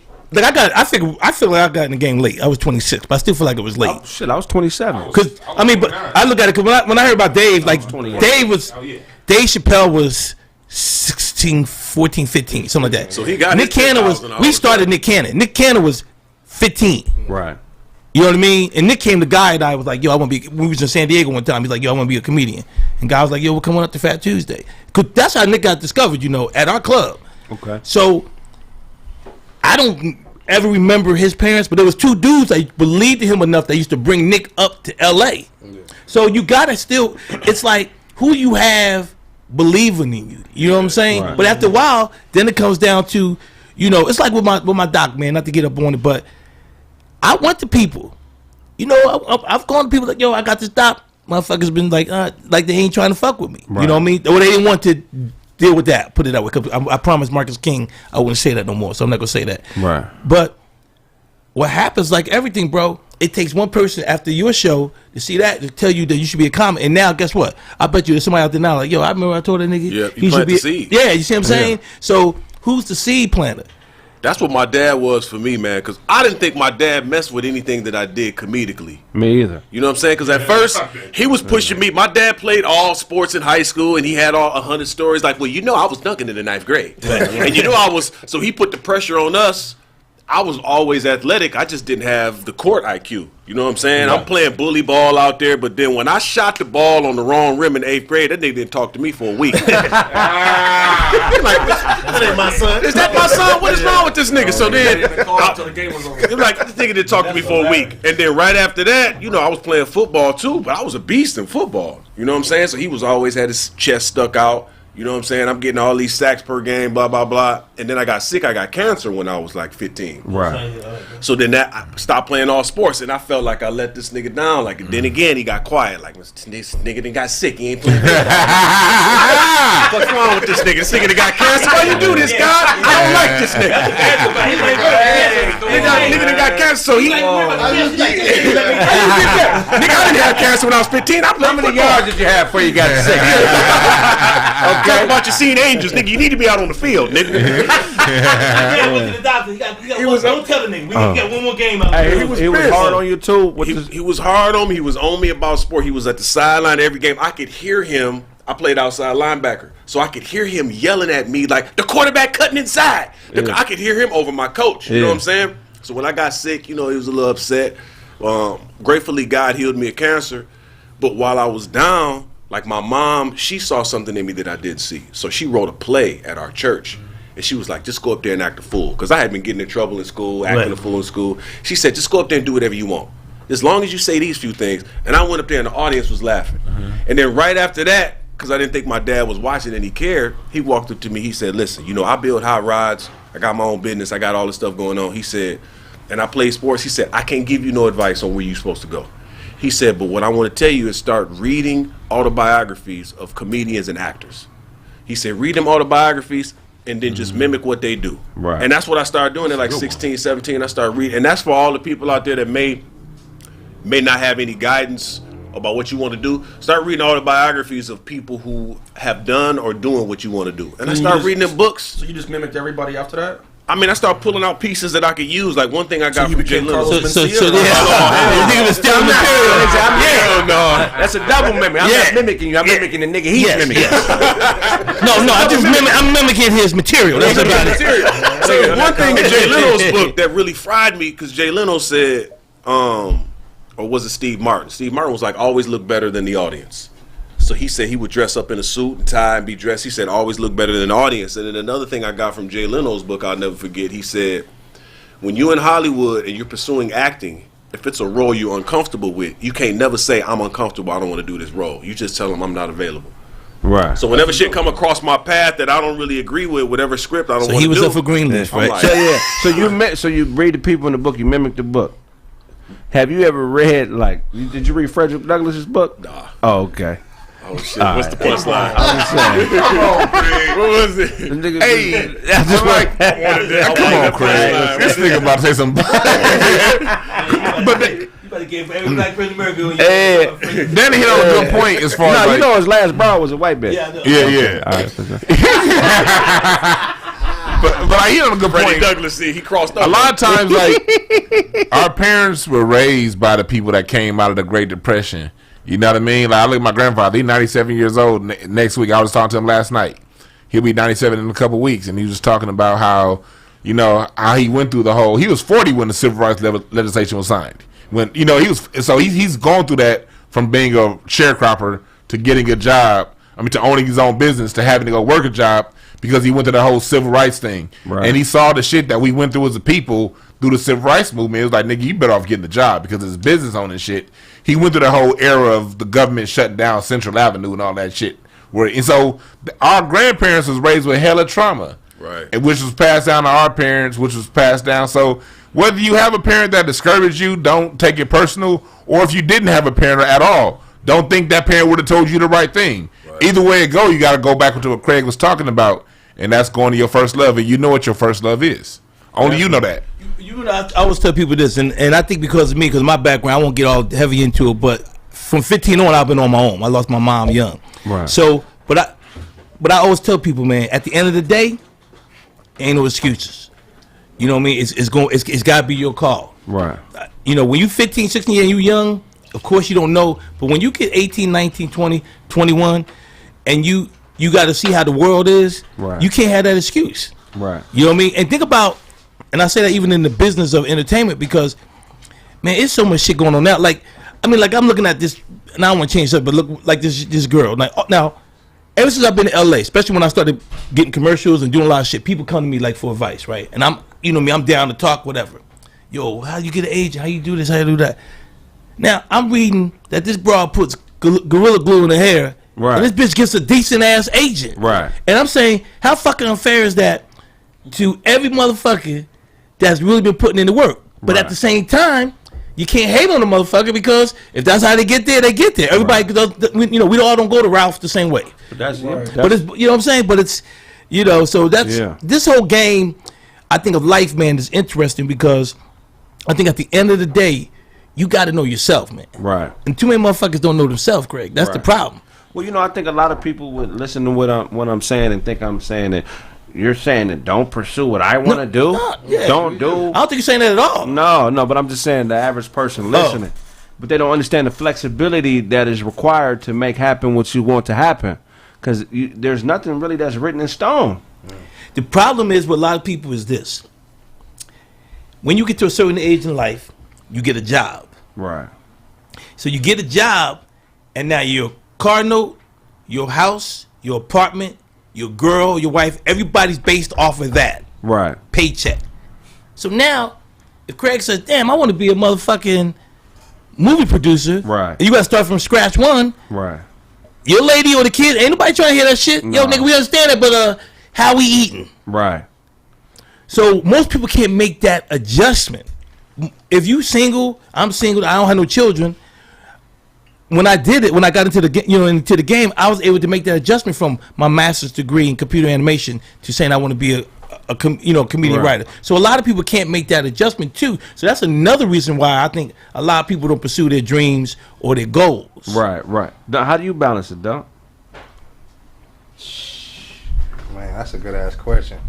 But you just gotta really just know what you want. You know what I'm saying? A lot of people like think they want certain things because it look glamorous, and they're pursuing it just for the get back. You know what I'm saying? I've never done nothing I was gonna put my time and effort to. I really didn't have no passion behind. Mm-hmm. You know what I'm saying? A lot of people look at shit just for, oh nigga, that bag good over there. You know what I'm saying? They making this much, and I don't look at shit like that. You know what I'm saying? Like, I'm never gonna come out and you know what I'm saying, do diamond. You know what I'm saying? First year, niggas don't do that no more. You know what I'm saying? So I can't look at like, damn man, Nelly album went. You know what I'm saying? When he first dropped Country Grammar, that shit, it's a whole different. You know what I'm saying? So I can't even. That's not even what I'm on it for. I don't care about money. Period. When I do music, you know what I'm saying? If I get paid from the shit or not, I still will be at home banging out hot shit, regardless. You know what I'm saying? And it's just something I love to do. You know what I'm saying? But a lot of people think just because I'm making money from what I love to do that I hit the jackpot. Nah, nigga, I do this shit for free. Right. You know what I'm saying? So if you're not on that on your craft or whatever you trying to do, you know what I'm saying? You ain't on it like that, bro. It ain't finna work. I'm gonna let you know that right now. Let's go ahead and speak it though. Sapiosexual is gonna be a #1 streaming album. It's up there right now. It's up there right now. It's gonna stay there for a while. How you balance it, Charlie, with kids and stuff and this career path? Because a lot of people they want a dream or they want what they want, but then they want stability. Right. And it's like, we all want stability, right? But the stabilizing force is you and what you do. Yeah. So, like, normal people are trained to programmed to think that stability is like a weekly paycheck, like he was talking about. And then what happens is they get accustomed to this check, and then they accumulate a lifestyle that's based on that income. Can't make the moves. So they become indentured slaves, indentured servitude, because now you can't you can't do what you want to do because you have a debt that you need to appease. So how do you position yourself as a father, a great father? How do you position yourself where you can still pursue what it is you're trying to pursue and then manage all the different things you have to manage as a pops? That's a good question, man. My dad taught me years ago that a man is supposed to fight with two hands. He said, you got with one hand, you pursuing your goal and your dream. Because he worked at Ford for a year, and he said, don't ever stay there. I used to work on the assembly line in Michigan. for Ford Motor Company. He was like, don't ever get into that factory mentality. He said, I did it for a year. It'll destroy your body. He said, factories are dream stealers. Right. He said, so don't let that happen. But he said, be a man that fights with two hands. So he said, while you pursuing your dream, you got a job to take care of your family. So while I was working at Ford, I was writing stage plays and pursuing stage plays. So I was working in the evening, you know what I'm saying? Working in the evening at Ford, and I was pursuing my goal. So he was always on me, and he showed me the model because he was working at Detroit Edison, but he also built hot rods. So he had a business, and he showed me that. But he said, you got to be a man that fights with two hands. And he said, when your dream starts to make you as much or more than your gig, then you walk away. Right. So I've always been a two-hand type of dude. Like even now, like I book roles on shows, TV shows and stuff. I'm really grateful for that. I don't worship it, but I take a commercial check, 10, 15 grand, and I go to the auction and buy 6 cars to flip. Because I don't trust that business all like that. I don't worship it. You know what I'm saying? So I feel like you should have goals written down and put on your wall. And if you got a family, a lot of niggas, man, you got 6 kids and you just like, I'm about to quit my job and I'm about to do comedy. Nigga, you got them 6 kids to feed. Well, that's what I was going to get to. So for like the people in the room, you guys are talented. So like the dreams, you can actually have dreams. But a lot of these people in the comments, they don't have any talent but have a dream. You understand what I'm saying? So some of y'all out there, the dream. No, hold on. Some of you guys out there, the dream. We're not talking to you. Understand? We're talking to people that actually have talent. So what do I need and to then you can have a dream and go off of that talent. No, Danny. Not everybody's meant to fulfill their dream. Put Gorilla Glue in your hair, nigga. You ain't no talent. But some of them need to try it, right? Because it's not working. Yeah. So what can they do? So what can they do to groom their talent so that they can be? Look, there's nothing wrong with just having a job. Yeah. Yeah. So the people, like everybody can't be a business. Some of y'all that have a dream. And then you're just not talented. Just get a job, and there's nothing. I mean, but the problem is, most people have it. Some people have. On your there's nothing wrong with having a job. Right? They have a dream that is unrealistic. That's the problem. Right. You can have a dream. I mean, it's nigga. I want to go to the moon. Let me ask you. I'll ask you and Duncan this. Okay. Duncan, how many cats do you know that want to keep rapping, and you sitting there like? Okay, that was fire.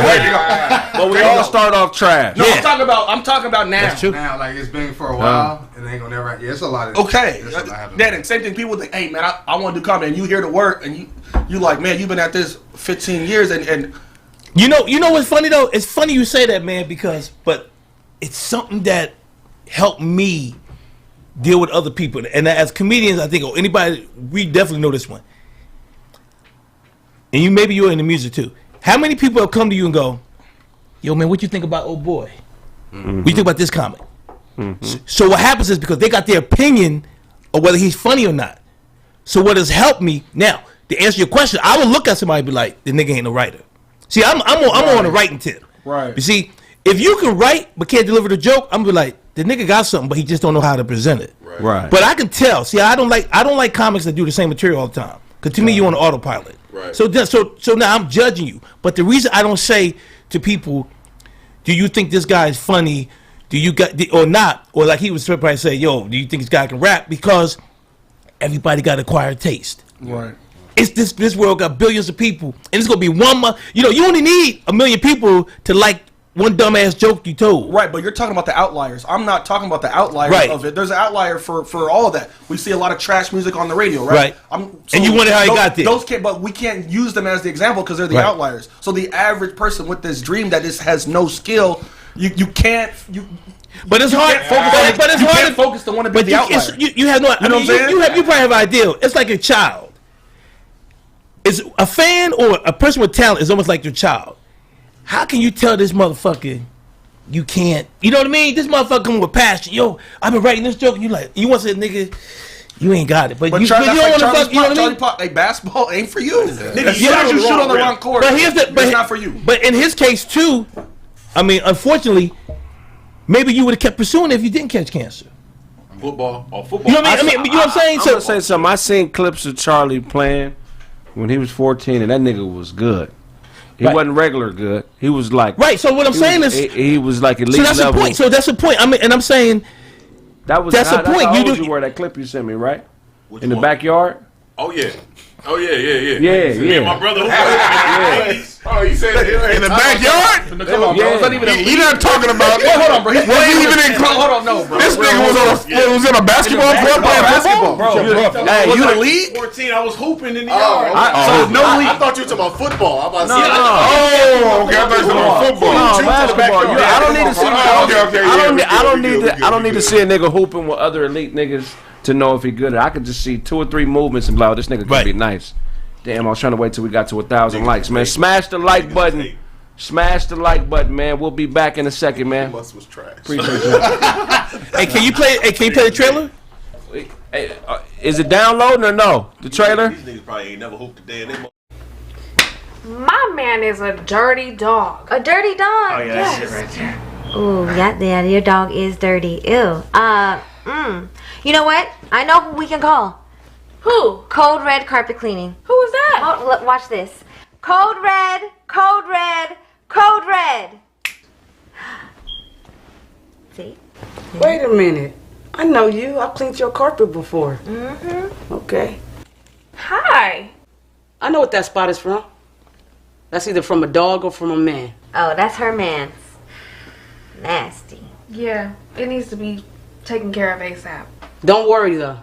I know how to clean carpet. I was born this way. You were born this way? I was born this way.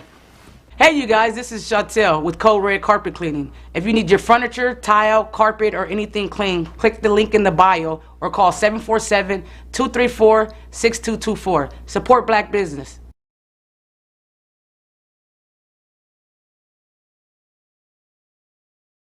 Oh, you P, that's it. Let's gonna get. I got so much shit to talk about, bro. It's about to get. It's gonna be good. Yo, you write poetry, huh? I mean, I started off, but I've been rhyming since I was like 10 or 11. The way you rhyme, bro, it's like something. It's different, bro. I fuck with it. Oh, you knocked that out. Oh, that bitch's head, I think she fucking with that crystal.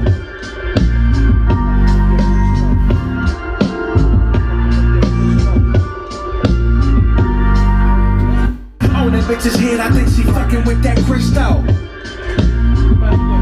Yo, what's going on? It's Patrick Cloud, and I just need to let you know that you need to pick up that Chill Withers LP by the Kraig Smith right here. Man, it's super dope. This is Kraig how you have never seen him before. I was literally in the studio just watching, and I'm shocked. I jumped on one of the songs. You're not gonna regret it. Check out Chill Withers. Coming to Spotify, all the major streaming platforms and all of that. Chill Withers, Kraig Smith. Let's get it.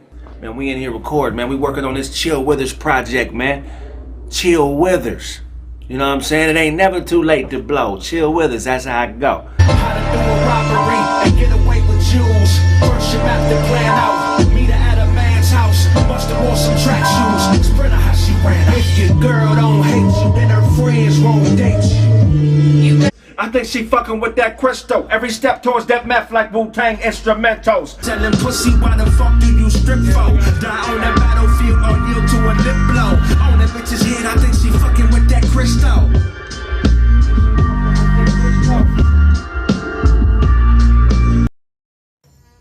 Don't be this guy. Raise your drive and libido. It's time to man up with X-Wolf. Boost your testosterone levels to help decrease your body fat percentage and increase lean muscle mass gains. Boost your stamina and blood flow for those tough workouts. And these workouts also. Go to xlabsubs.com to find out more.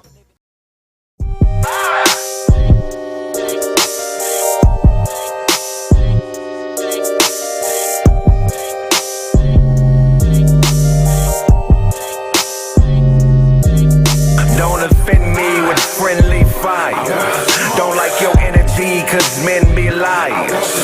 New attendees will then be biased. Don't like your energy cause men be liars. Don't offend me with friendly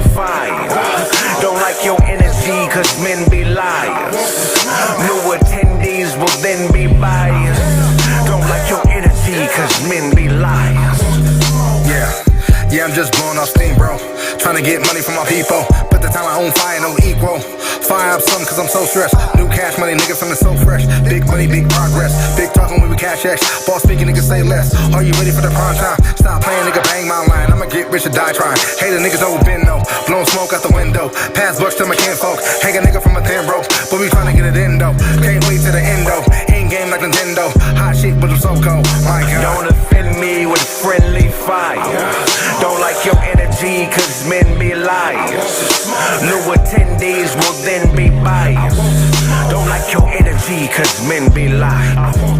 Oh, you a gangster on the inside, but I don't like your energy. A parrot in his mimicry. Cut coke, sell crack, hard on black, but watch police kill Phil, and you ain't hard on that. We supposed to be brothers, but you forgot you was a Jew. Started acting like a nigga, look what this has come to.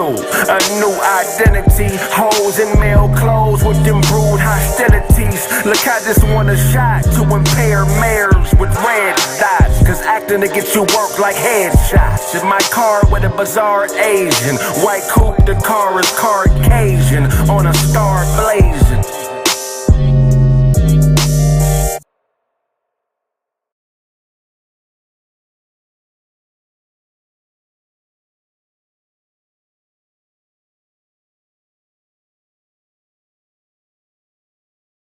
Kraig facts. Kraig facts. Kraig facts. Kraig facts. Kraig facts. Where you at, Kraig facts? Are you a philosopher? Kind of unintentionally, I guess, yeah. Life is a bitch, man. All my knowledge base is on how to control the bitch of life. That's the only woman that is fucking with you and everybody else. And if you don't control her, she gonna run right over. Shut up, bitch! I said pancakes, bitch, okay? Turkey bacon is cool too, but I need pancakes as well, okay, bitch? That's all I'm saying. You see I'm over here doing an interview. I know you probably got a nigga, whatever, just pancakes and turkey bacon, bitch. And I mean, you gotta control life. Cause everybody's fucking with her, so what makes you different?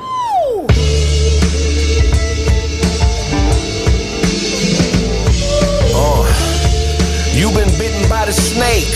I can tell cause you're looking for mistakes. Like great don't come with second takes. In that search for perfection, the journey goes to waste. How you on but you ain't?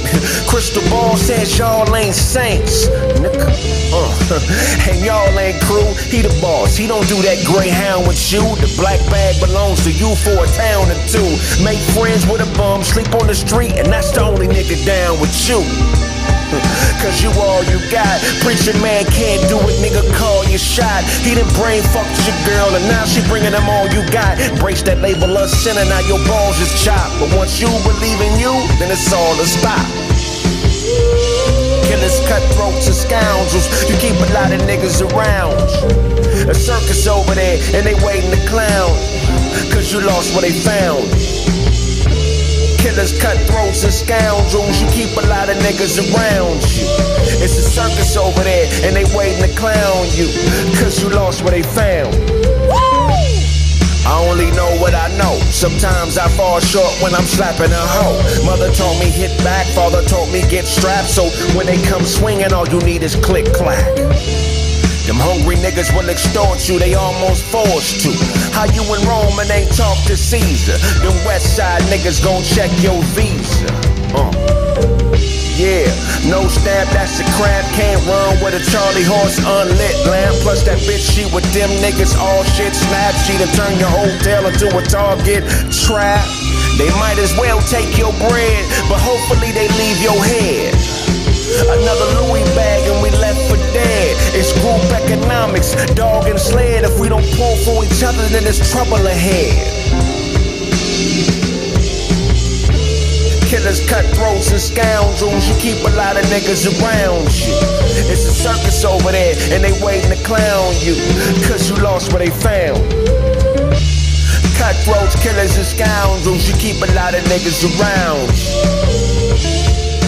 She looking for a layup, I could tell cause when she talks, she don't say much. And she used to be an A cup. Got a new body from the waist up. From a set up bitch to a set up miss. She like a drug dealer cause she set up licks. And she halfway conscious. Whole teppin' in this halfway nonsense. How the fuck are you the real McCoy when I meet you with the truth but the vibe is soy?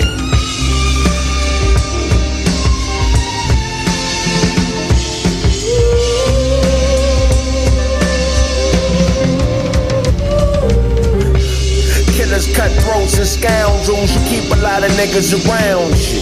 It's a circus over there, and they waiting to clown you, cause you lost what they found.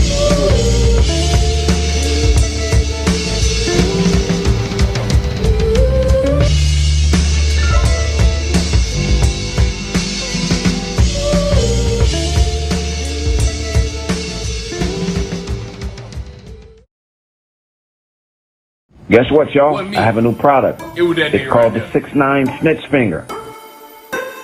Show do not have a goddamn.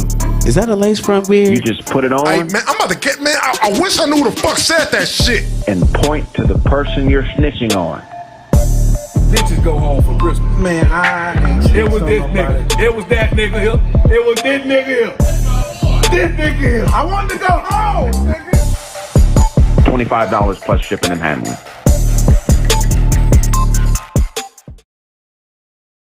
$19.81.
Whoever said life ain't great, I paid $1 million for one mistake and that's my plate. Label me a chauvinist cause I treat women like people. If that's my equal, take this mask and gloves and do exactly what they ask of us.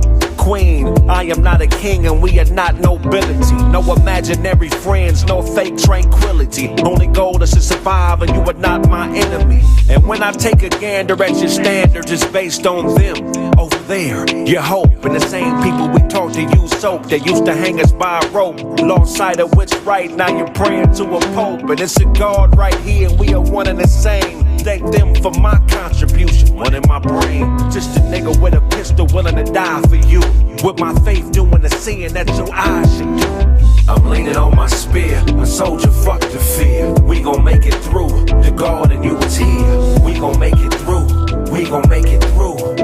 Me and you, we gon' make it through. I'm leaning on my spear, a soldier, fuck the fear. We gon' make it through, the God and you is here. We gon' make it through, we gon' make it through.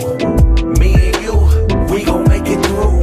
Friends separate from difference of opinion, cause every man wants some dominion over endings. The homies getting preachy. He started quoting Malcolm X and Nietzsche. He started saying shit like he could teach me. But I love it when we rock, cause Dunny is my eye, but his mind is Jumbo Jack, cause it is out the box and I'm comfortable.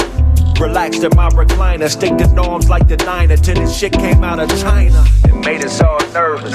Is this shit urgent? Or do y'all just not want to pay the baby boomers for their service? Here are my conspira blinds, a fear of mine is nearer 9. Me too is cocked back and I'm gleeful. and happy to be here like when shit is free here. Rudolph raised around people cause I don't see deer or feel the sentiments. You're either here for that smoke or in defensive. I'm leaning on my spear, a soldier, fuck the fear. We gon' make it through, the God and you was here. We gon' make it through, we gon' make it through. Me and you, we gon' make it through. I'm leaning on my spear, a soldier, fuck the fear. We gon' make it through, the God and you was here. We gon' make it through, we gon' make it through. Me and you, we gon' make it through.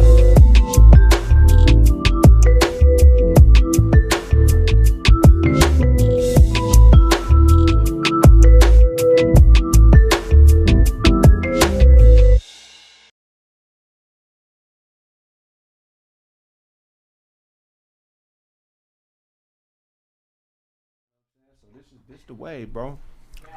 And then you just take these people to your own. So I'll put you up on a couple sites. Vimeo OTT. We're back. Vimeo OTT is good. So if you got a few dollars, you have somebody build you out a website, and then Vimeo OTT. Once you do a deal with them, they'll convert it to a downloadable app. Okay. That you can find in the App Store. Anywhere you find Facebook and YouTube, you'll be able to find your website. Right. And then you can control your fan base. They can go live from your social media. You can go live from your social media. So I can do this show from Instagram my website. Or Facebook, right, whatever. So anytime somebody donates, it's 100%. You know what I mean? Right. That's like, what's the comedian who did this? He did something similar. White dude. It's a few. Who you the talking red about? hair. Had the little Brian Allen? Louis C.K. Did he do an app or he just did sodas? He got his own website. He's got a his own streaming platform on his own website. So you buy the shit off his site in order, like, you ain't got to go through nothing else. You go directly to his site and then you get access to the shit from his site. So he was all self-contained. Right. No YouTube, no Vimeo, no none of that. It's That's all the on way. his site. And he sold 1 million downloads of that album, didn't he? That I don't know. Yeah, it was a crazy number. Wow. Man, so He did numbers. Omarion girl, April, she bad. What's her last name? April what? The little young chick. She bad. The one he got 2 babies with. April Jones? April Jones. So you did you see the article recently that they put out that she made a few statements? Yeah. So you remember when Omarion had his own reality show? She was saying that the only reason that he put out a reality show was to prove to people that he wasn't gay. She's saying that that's the only reason they did the show, because it was gay rumors about him because of the whole Chris Stokes thing and the other dude coming out. Me, I ain't. I'm like, You was at the after party. You saw it. Duncan has been in all the studios, so I know they didn't try to buy a big. So she was saying that the way that they painted her on the show, wasn't correct, and she went on to say that Omarion, basically that she's a good woman because when she met him, he wasn't doing too good, and because of her love, she basically coached him back into the right mind state so he could start to be successful again. You know what I'm saying? So my thoughts is she overstepping her boundaries? By trying to take credibility for Omarion's return to success? Right. What she got going on that we can look at and be like, oh, you were successful in that, so we can listen to you? She got any kind of credits we can believe other than being Omarion's ex-bitch? I think Dre just started smashing her. Or Dr. Dre. I think Dre. Look, man. Have y'all seen Omarion's billboards for his new album? No. I've seen him, and this one of them, like, I guess it's called Connection, some shit. He looking off into the heavens. This nigga's been on that spiritual shit. You know what I mean? I done seen him on interviews with Sid Guru and all this shit. Oh, okay. So Sid it's like, Guru, that's my nigga. Yeah, I love Sid Guru. He like, isn't it? I love that motherfucker. Isn't it? Isn't it? But yeah, so he's been on his spiritual tip. So, it's for her to come in, like, bitch, you ain't Jesus. Like, that ain't right, man. Let the man have his success trying to come in, trying to clout chase off some ex-nigga that don't even fuck with you no more. Ain't that the wave now, though, the clout chasing?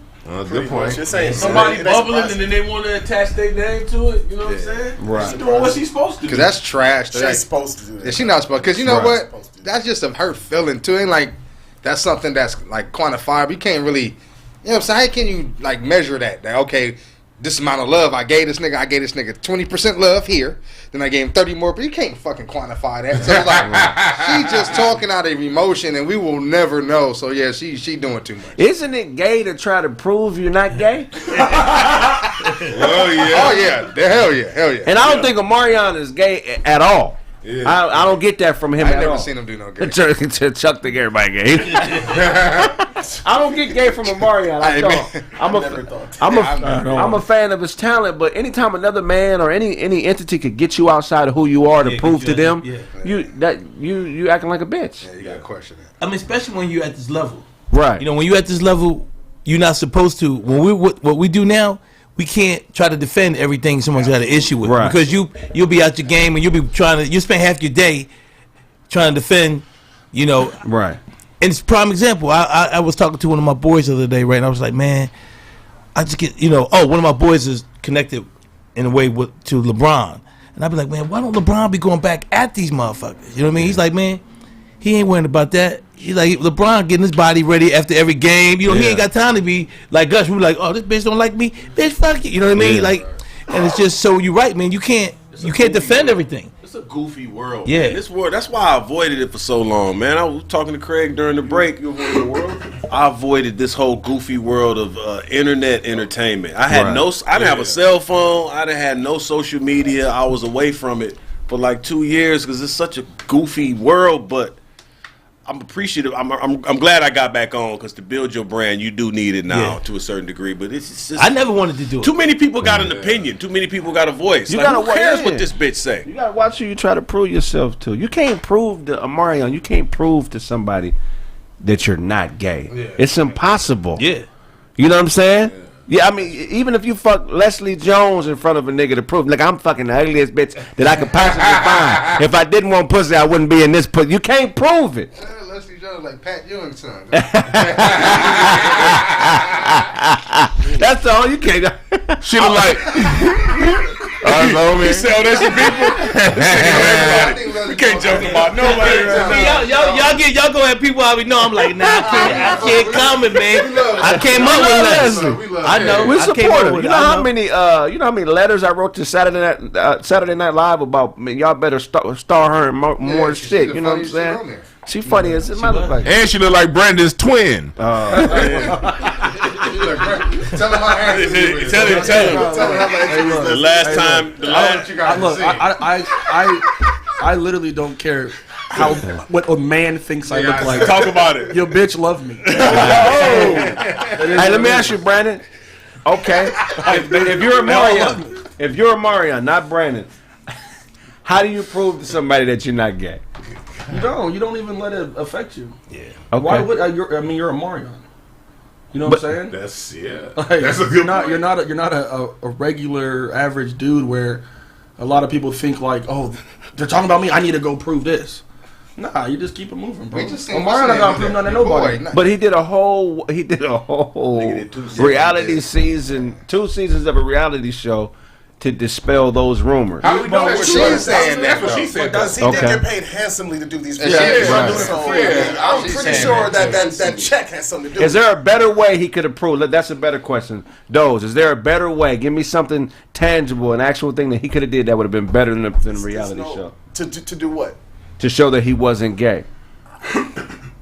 No, nigga. It's nothing. It's nothing you can do. If someone thinks you're gay, it's nothing you're gonna do that's gonna make me not think you gay. I already thought you was gay before you did that shit. So the reality show was the best thing he could have did.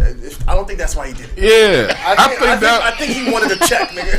I think she just sour. This nigga trying to pinch you in. He got paid. Remember, he got paid for this shit. He got paid good. So it was like, why not?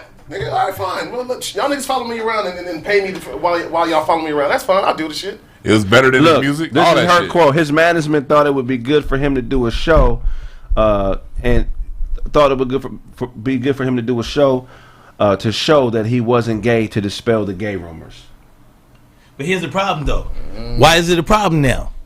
Why she just not saying something? I mean, what I'm saying is, I don't believe he is. But I'm saying everybody's pushing that narrative anyway now. You know what I mean? It seems like it's when it's for the dudes is an issue, but they letting the women just come out and do whatever, and I don't know. Right. Oh, yeah, it's a double standard. I don't know. I mean, what happened to people? What happened to people just continuing to create and letting what they create outweigh the rumors? Yeah. You know what I'm saying? You think about, remember when everybody had all this commentary about Drake and the baby mama and all this other shit? This nigga just kept putting out albums. But look at Omarion's position. He's in a group where supposedly the manager fucked everybody but him. True. So imagine you've been hanging with these 5 niggas and one nigga's fucking all them niggas except you. How do you explain them? Like, these my partners and shit. I mean, he's fucking them niggas, but he ain't fucking me. I'd have put out a solo project and I'd have distanced myself from all your of project, nigga. What you mean?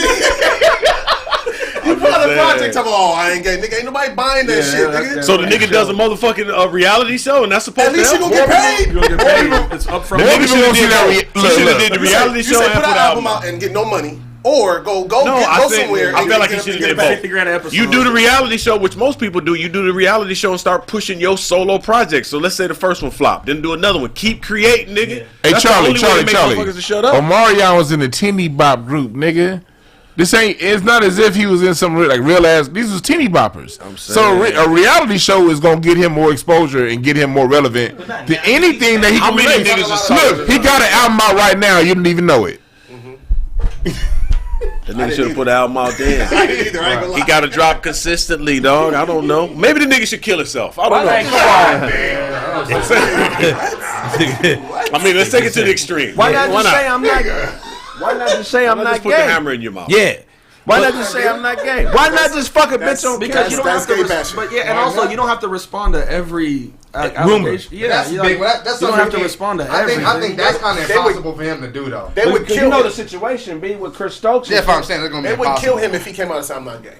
Like you can't it's PC. It's not PC to do some shit like that. Right. When what's the one guy who didn't want the transgender Genuine? Is that Genuine? Genuine didn't want another man to kiss him.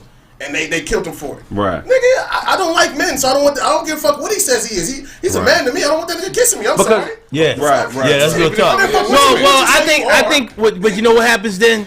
That's when to me, that's when you as a person, you just got to draw the line if you're going to be a man about this business and not have anybody label you or dictate how your thinking is going to be. Because when Genuine did that, they tried to attack him, like, why you have an issue with? Like, yo, I'm not down with that shit. Yeah. I ain't got no problem with what you do, but that's not me. Yeah. So, like this brother here, instead of him trying to prove that he ain't, just like Greg said, I would just say, yo, man, I don't roll like that. You know what I mean? That's not my style. Do the show, like you said, for the cash, but don't make that the narrative to prove a point. Because then, when you're trying to prove a point, it's like if you keep trying to prove something, people are going to say, that's how you really are. So instead of just saying, "Yo, man, I ain't like that. Let's do this reality show." He's speaking like her, like what she said is facts. Like we don't. Yeah, right. We wasn't even there. I don't believe this motherfucker. I don't believe her. Right. Why we keep talking about that shit? Yeah. I don't believe what she talking about. Especially now that she done moved on. Yeah. You know what I mean? Cause and she probably was bitter and mad. You know what I mean? But she's trying to change the narrative on some shit. That's why I say when people speak in a suggestive way about you, it's always something behind it. It's always something to it. So her thing was, remember, she stopped fucking with Omarion and started fucking with Lil Fizz, another nigga in the group. So there's a that's the one that did. Oh, that's why they killed that tour. Right. Because old boy messed it up. Oh, okay. So there's a narrative about her that she's disloyal. But so then why would you believe her anyway? Right. So what I'm saying is always yeah. Well, the only reason that you would believe her is if you wasn't a fan of his. Right. So if you hating on him, then you're gonna believe her. Right. See, to me, and that's a great. I forgot that's what it was. If a broad does that, come on, man. What's her narrative? She's liable to do anything. Yeah. Right. Like make up this bullshit she talking right now. Yeah. Exactly. But I don't start getting the streets on this bitch, man. I get tired of these people getting all these platforms, man. Send somebody to that bitch house. Come on, man. Come on, man. I'm saying, come on, Sean. If I'm famous, okay, let's be 100. If I'm famous and I'm popping and there's somebody out there talking shit, you know what I'm saying? I'm gonna send some people to come see you. Yeah. Come on, Charlie. You know this. Charlie would not be popping for long free. Everybody in popping, Charlie, but you won't be free when you're doing it. Everybody in this room know. You know what I'm saying? That if you connect, you at a high level, you know some people like I ain't no gangster, I ain't no thug. You know what I'm saying? I'm a regular blue collar square nigga, but I got family members that's out of their mind. Yeah, right. And they watching everything I do. Like, what did that nigga say? Straight out. I can't even, man. The last time But you got more to lose. See, here's the problem. You have more to lose or we have more to lose than to keep going back and try to defend something or make it a situation where it gets physical or someone gets hurt. Right. So you better off I'm just saying, it ain't about being hurt. I'm just saying, if somebody consistently speaking on my name and it's affecting my bag, the same person, I got people that will call me and say, "Do you want me to go see this person?" Straight out. You know what I'm saying? And then I may or may not say yes. You gonna say, "Well, nigga, I ain't telling you to. I'm not telling you not to." My hands off. I'm not gonna say. You know what I'm saying? I got them calls. A couple times. Like, just pistol whip the bitch. Don't kill her. But that's it. When you in that light, when you in that light, though, like niggas in that type of light, bro, you gotta. It's the way they handle it. You know what I'm saying? Exactly. And this is what I'm saying. And this is why I always like second guess when people don't do this, because it's Hollywood and it's entertainment, and niggas got lawyers on retainer all day. Right. You can easily sue somebody for defamation of character, easily, and that's really your get out of. I think like. That's your get out of jail. Because if a motherfucker lying on you and is fucking up your bag, mixing up with your money, you can sue for that. You can't sue that person, especially if they lying. Now, if they have proof and they can prove that shit, you might not want to sue because you're gonna lose and your career is done. You know what I'm saying? So maybe, you know what I'm saying? So it's like if it's really fucking with him like that, maybe you should sue. Maybe I think it'd be a lot of people around that really don't know what's going on, and that's what this situation. Nigga, half the motherfuckers don't know what's going on. Like just because that's his broad don't mean she know what the fuck is happening. You're right. How much do your broad really know? Think about that, man. That's real talk. That bitch out of pocket though. She's completely out of pocket. Well, that's the main thing. That's what pissed me off. Pissed me off is that she's out of pocket and no one's calling her to the carpet. Yeah. Right. He's got to defend himself. So she's getting a pass because she's abroad and she done moved on to other things, but he's got to sit here and sit back and defend everything that she's been putting out there in terms of whether it's true or not. Right. That's my only issue I have with that shit, man. Yeah, man. A lot of times, man, when you're a star like Omarion, people start feeding off your light. And basically what's happening is people are feeding off their light, and I guess they're starting to see a light in themselves. So now she wants to be in the forefront. She wants to be a star. Mm-hmm. You know what I'm saying? And that's what Omarion got to learn to deal with, man. That's why when I get married, man, I'm gonna fly to fucking. I'm gonna go somewhere where I gotta get abroad, and I'm the one that's gotta teach her English. Abu Dhabi. You know what I'm saying? I want to teach her everything. She don't know shit about shit, man. Well, let me tell you, that ain't gonna happen right now, no more, brother. Not in this world we live in, man. Anywhere you go, anywhere you go, they got a motherfucking Dominican phone. Republic, they got Beyonce sleeping in garbage cans, nigga. My cousin Lush that was here a few weeks ago. He got 2 kids in the Dominican Republic. Man. He met the broad. He met 2 prostitutes, obviously, and one of the bitches asked him for child support. You know how much she asked for? How much? $20 a month. Nigga, niggas still didn't want to pay. He still didn't want to pay. He gave her 40, and he's a god when he go back to the village. Wow. Come on, Kraig. Oh my God! Part like the Red Sea when that nigga come in, like Daddy, mommy. Why niggas point at Josie? Damn. That's a lot, but that's true, man. That's real talk. But I get it. Sometimes you gotta fuck with somebody whose expectations you can manage, if that makes sense. Yeah. I know. That's his fault. Omarion, I'm rooting for you, man. I'm mad she turning on you like that. Keep doing your thing. Get rid of the baby hair, though, nigga. You're 36. Straight up. Get some people in your corner that can go see her, Omarion. Straight up. Ladies and gentlemen, I like make an announcement. I have nothing to do with what this nigga's talking about. She come up missing. I ain't saying do nothing physical, but you know what a knock on the door can do? Yeah, nigga scared the shit out of you, nigga. She lucky she in America. She's lucky she in America. Right. I just read an article about this Turkish dude who basically was accused of going on a vacation with his wife. She was 7 months pregnant, and pushed her off a cliff when they were sightseeing for the for the insurance money. Yeah. 57,000 American and 400K Turkish money. You know what I'm saying? Man, this nigga's crazy. The insurance companies are basically decided not to give him the money, and the reason that they're not giving him the money, they say that he didn't show any emotion when they interviewed him. Wow. So they basically decided, since he wasn't distraught enough, that this was fraud. So he recently got arrested for murder. April, you gotta be. You should be lucky you're not Turkish. You can go to jail because you don't feel sorry enough for someone dying. That's enough to investigate you. I mean, well, he didn't get the money off of that. In Turkey, I guess, That's some bullshit. What if I don't like that bitch? My thing is this: just because you're not emotional, just because you're not emotional about some shit, don't mean you're not invested in it. I think maybe him not showing emotion made them investigate. Does showing emotion mean you're more invested? Like if you're being angry, fuck! Like does being angry mean you're more invested into some shit?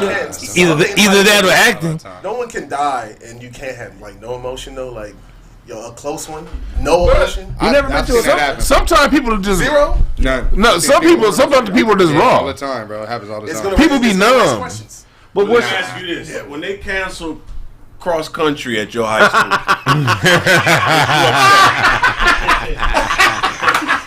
well, them African niggas love to run 20 miles like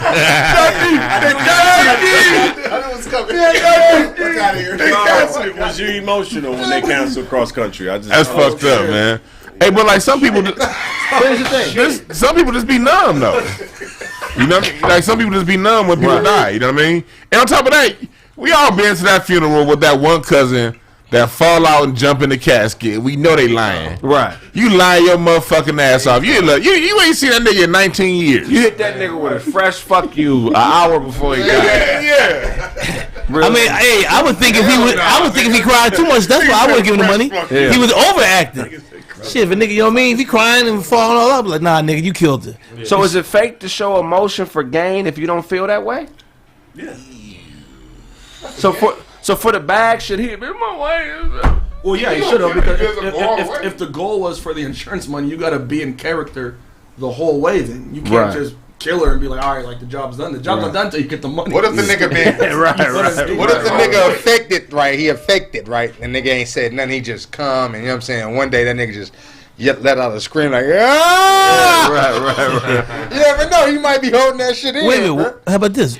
What if the nigga didn't do it? That's what I'm saying. We don't threw the nigga under the. What if he ain't do it? He might be numb. He be like, damn, somebody killed my wife, and these motherfuckers think I did it. His wife? Of course he did. But I'm saying, how do we know he did it? We don't know. Bitch could have saw the motherfucking coyote or something, ran. Right. So how do you show emotion and still be taken seriously as a man? Because if you're a man and you show too much emotion, niggas will stop taking you serious. So I guess you got to talk it. I don't believe this shit, nigga. I don't believe this shit. You can do it as a dude. It's just acting. I don't believe this shit. Show me. You can do it as a dude because look, if a person went through something, somebody's wife died, and the man is crying, any nigga sitting around saying, "Why that nigga crying because his wife died?" It's a fuck nigga. Yeah. Fuck his opinion. Right. Like I mean, cause you can show it because you know what I mean. You cannot not do something. Because of the worst, lowest level degenerate motherfucker, self-hating person on earth don't like it. So what are different ways an emotional man could show emotion but still be taken seriously? Look at the Jordan crying face. Okay. Come on. That was emotion. But I mean, I ain't stopped fucking with Jordan because of that. Like, they can't ever cry. This is how I feel. If a man cries and he's trying to talk through the fucking cry, he has a fucking problem.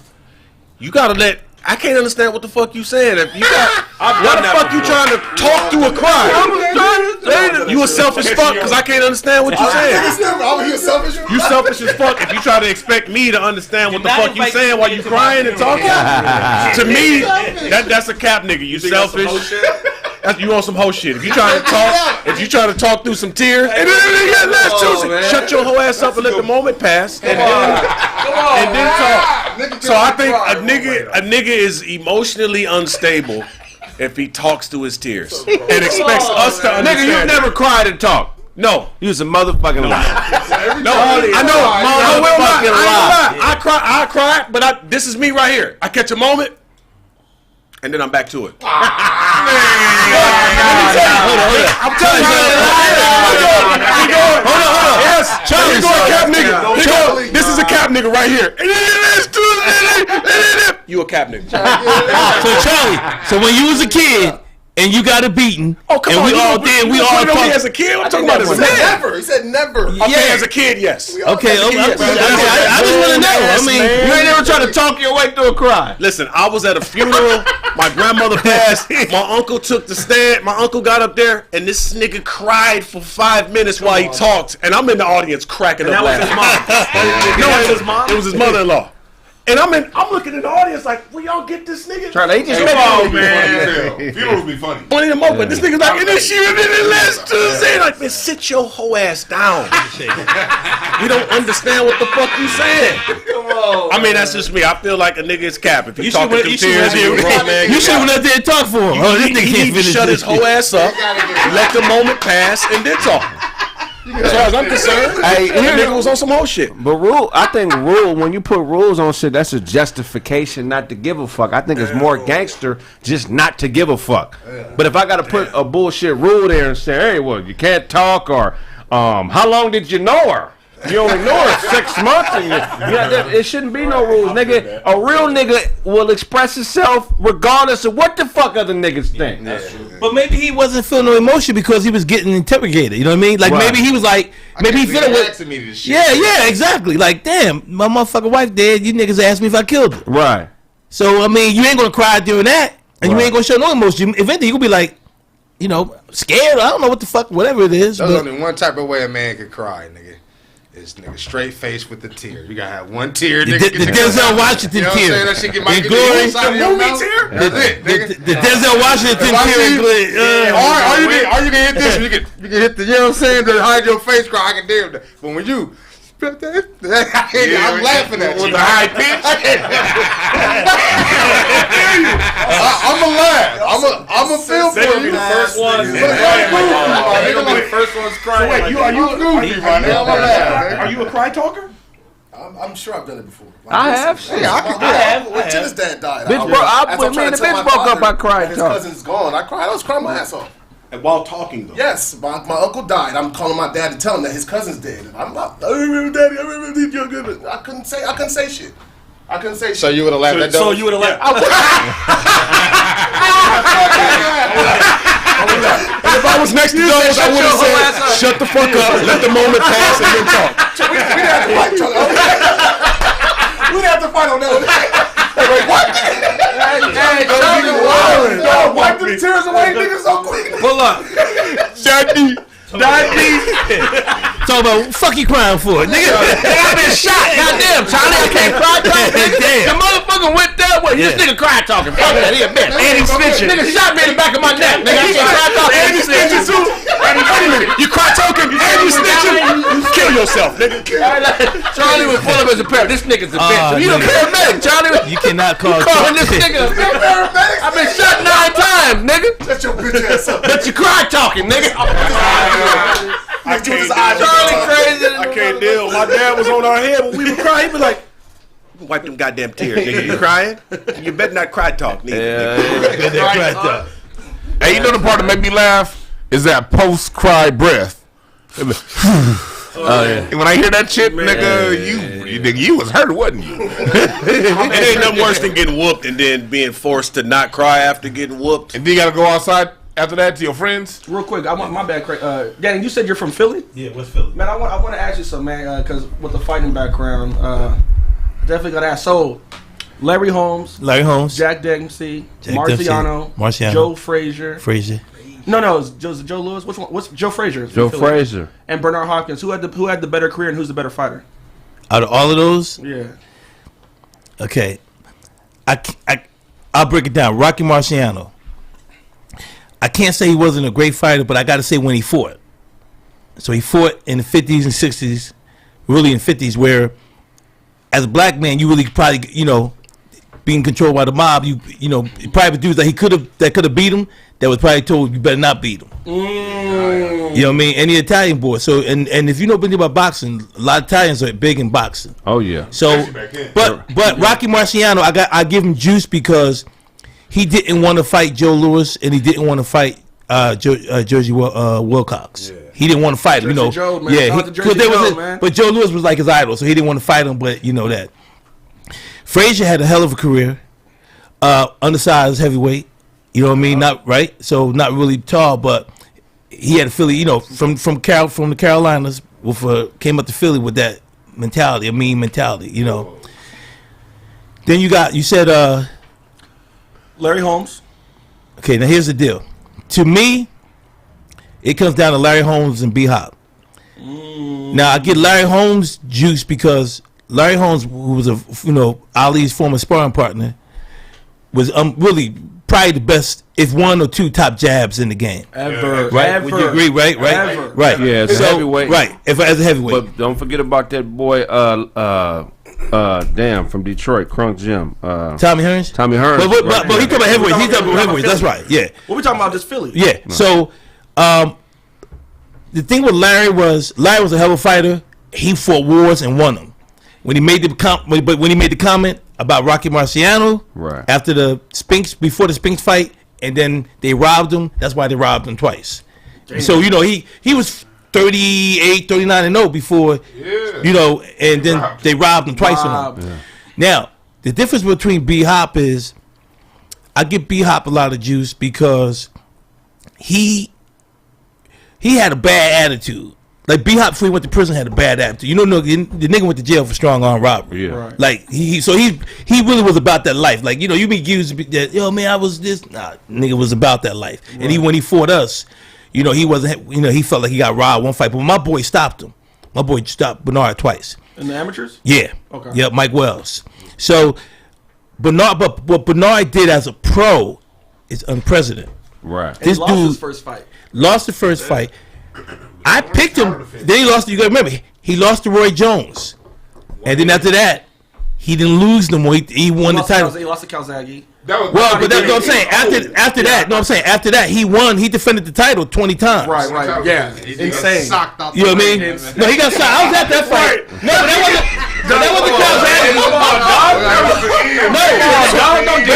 but that wasn't Calzaghe. That was that brother out of Connecticut. Yeah, Joe Smith. No, that was the brother that beat him.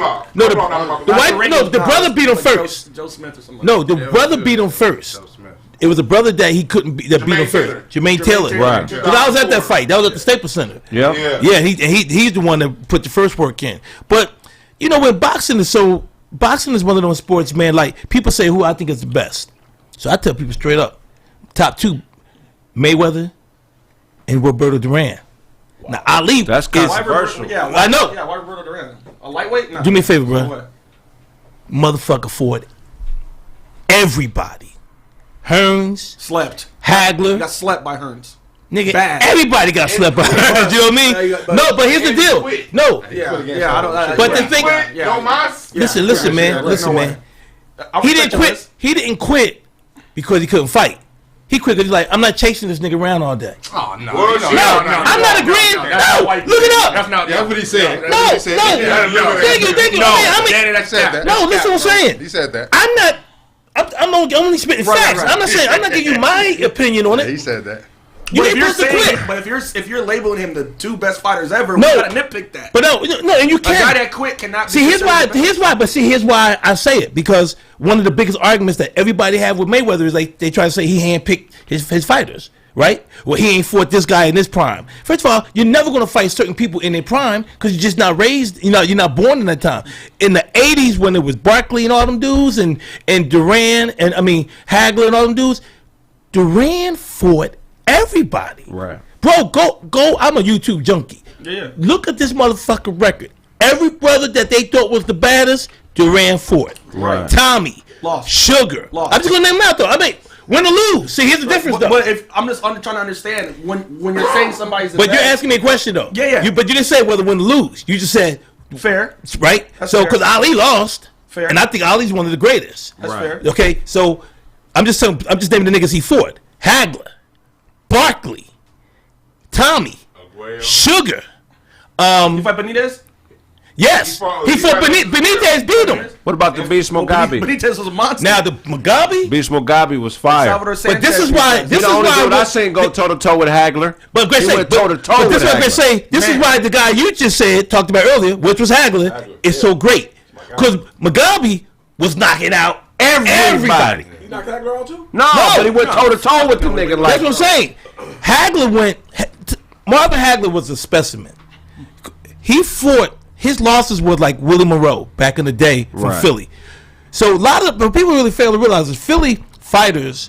The reason that people consider us tough is because our gym fights were always tougher than the fights. Right. Because you got the streets going against the streets. You got North Philly going west. You're forgetting about you being from Philly, man. Okay. And you mentioned you said it was okay that Duran got tired of chasing. Hagler chased Sugar Ray Leonard around for 12 rounds. He didn't quit. The nigga went to, what you talking about? That nigga moved to Italy. Yeah, that nigga quit. I mean, in the middle of the fight. No, you're right. Yeah, in the middle. But you know what? Let me say that's a good point. But let me tell you about that fight. And I know Ray. I know Ray personally. I know Ray Leonard. But Ray knew he couldn't beat Hagler straight up.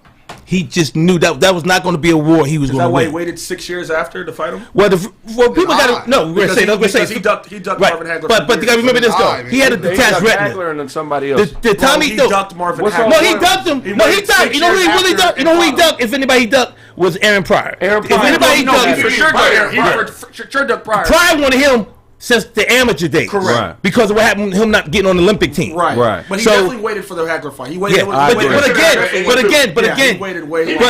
again, if you look, but you got to remember though, Ray had a detached retina. So Ray had to pick fights.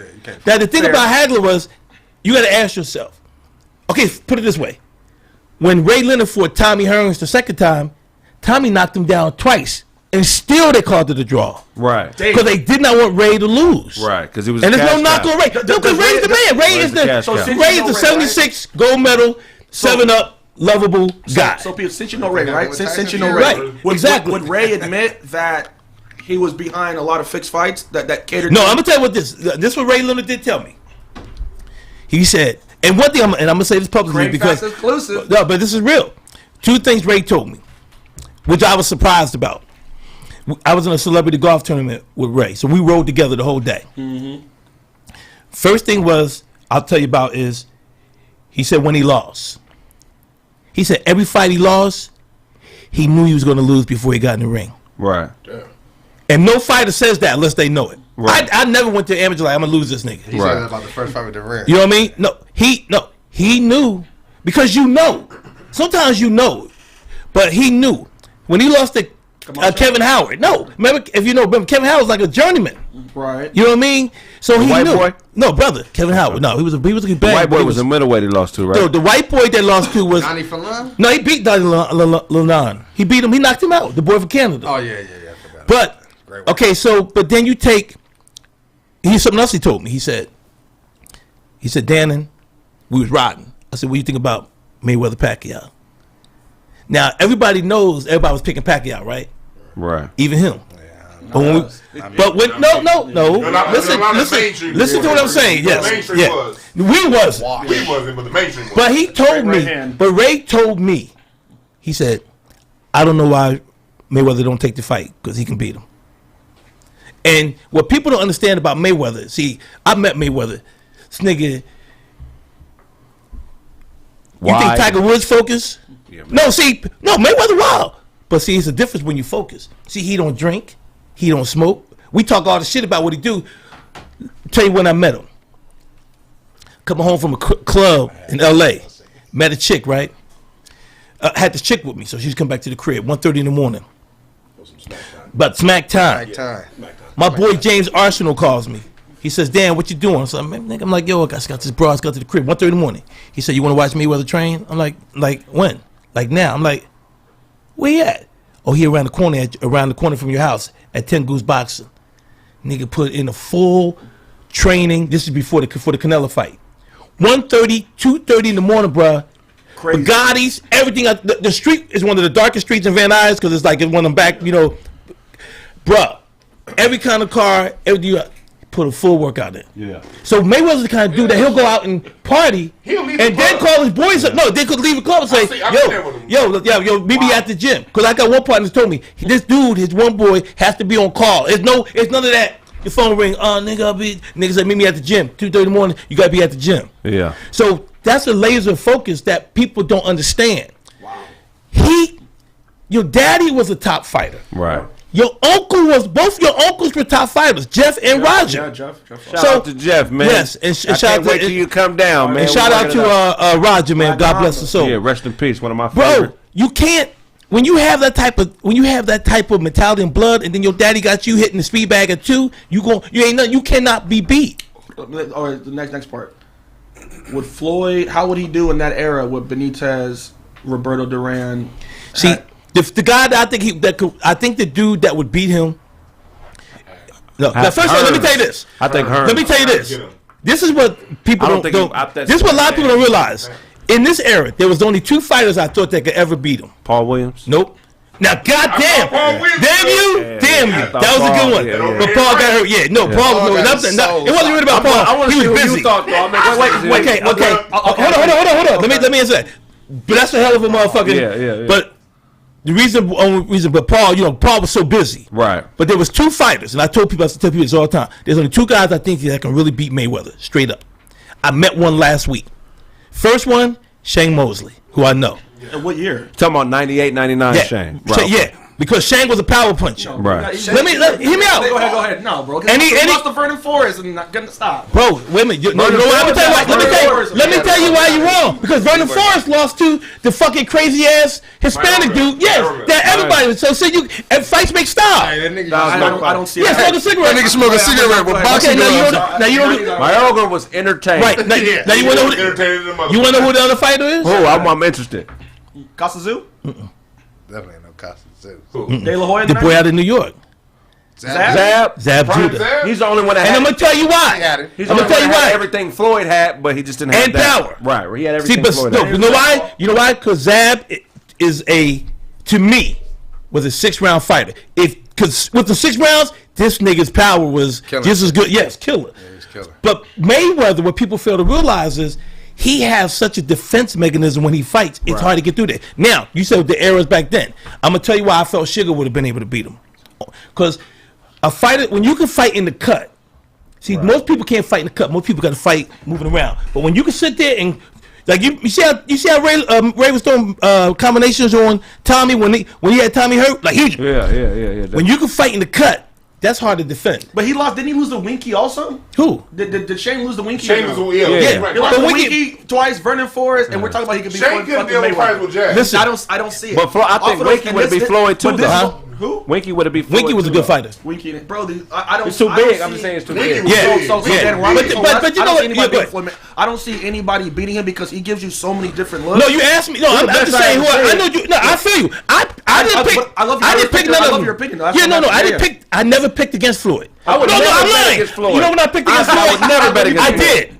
Diego? God rest his soul. Yep, but that was my boy. But Floyd was the underdog. That fight. No, let me tell you about that. But let me tell you what happened with that joint. Fire. There was only that was the motherfucker that I said he gonna beat Floyd because I knew Chico. But what people didn't know about Chico was he was having a lot of marital problems, with his wife. So his head wasn't there. But let me tell you about that dude, man. I got to give him a shout out because he was mad cool. R.I.P., man. This motherfucker used to train around at 10. I live around the corner from 10 Goose Boxing, so that's where I work out at.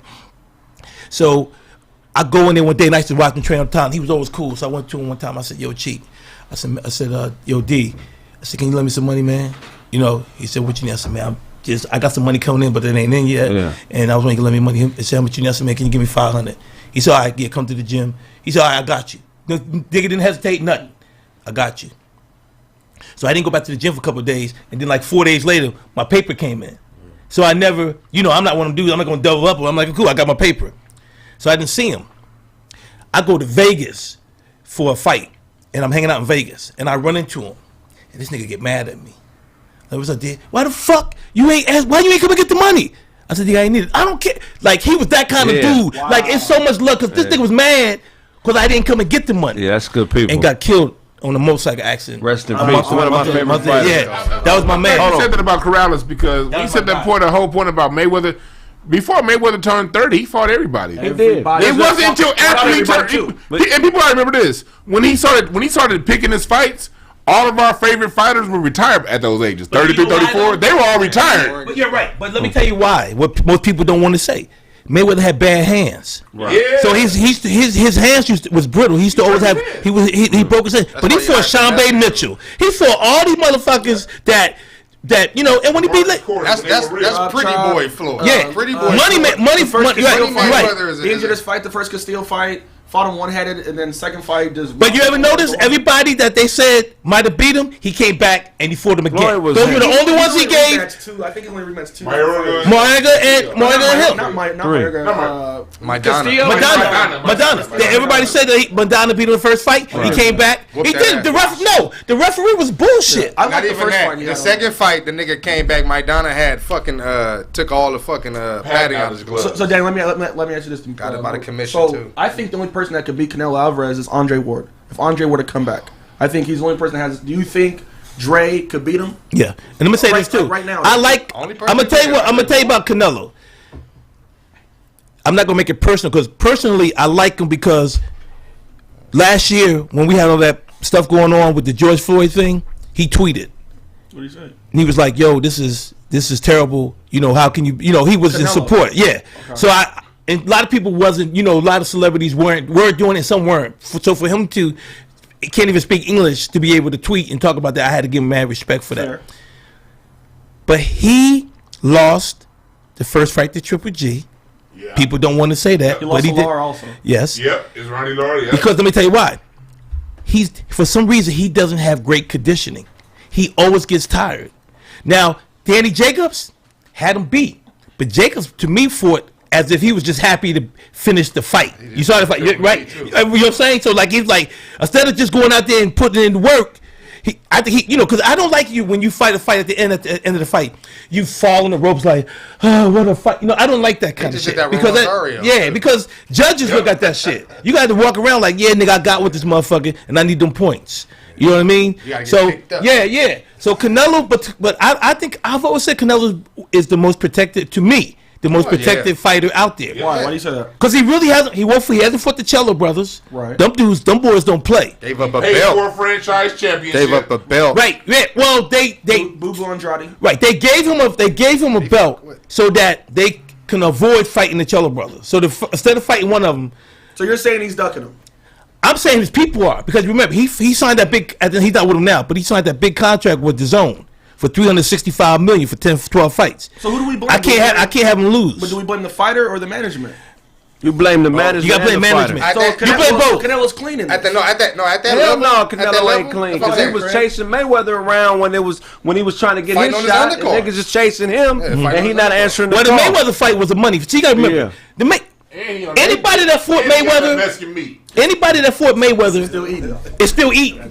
So Mayweather when Mayweather picked you, you was like, nigga, I'm losing, but I'm good. But you got to remember too, he should have put a clause in there, man. You got every other fighter, you got to at least fight a black fighter.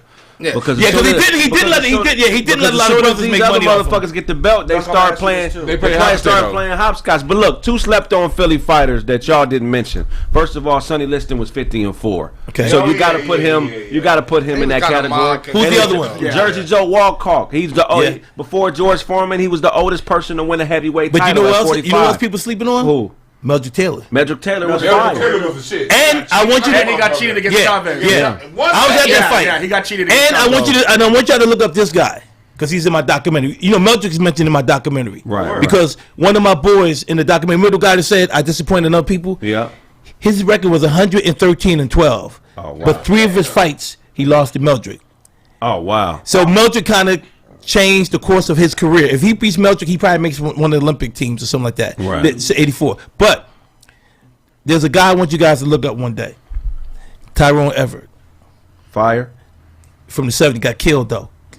Got shot. Was 22-0. Was a beast. Nickname was the Mean Machine. The Mean Machine. Yeah. So Philly's always had them fighters. You know what I mean? Philly's always had the fighters. You know what I mean? Fighters, man. But because of the streets. Where was James Tony from?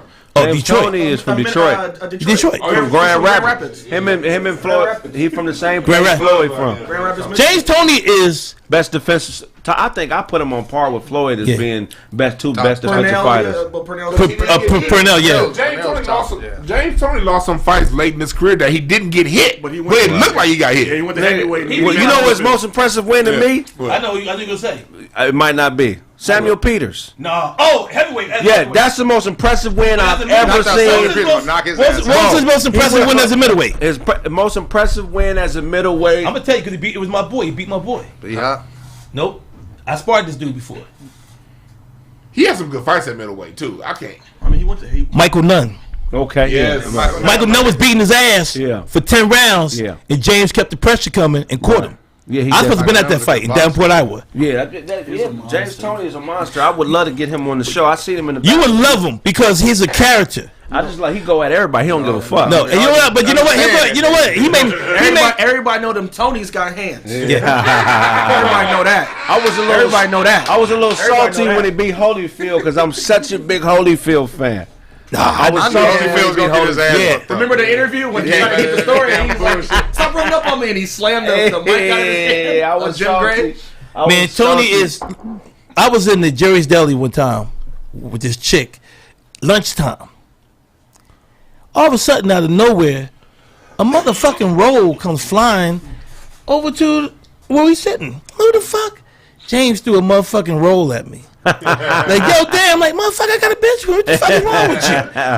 Did you hear about the? Oh, we gotta wrap it up. But you heard about the Charles Barkley and James Toney story? No, I never heard that one. It's alleged that Chuck was talking shit on James, and James pulled up on him.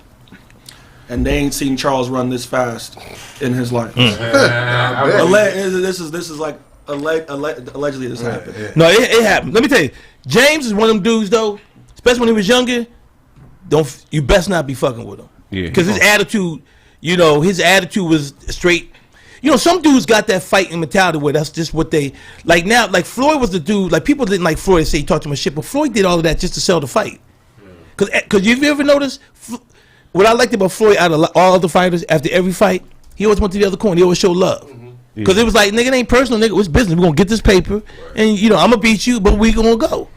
So, man, shout out to Floyd.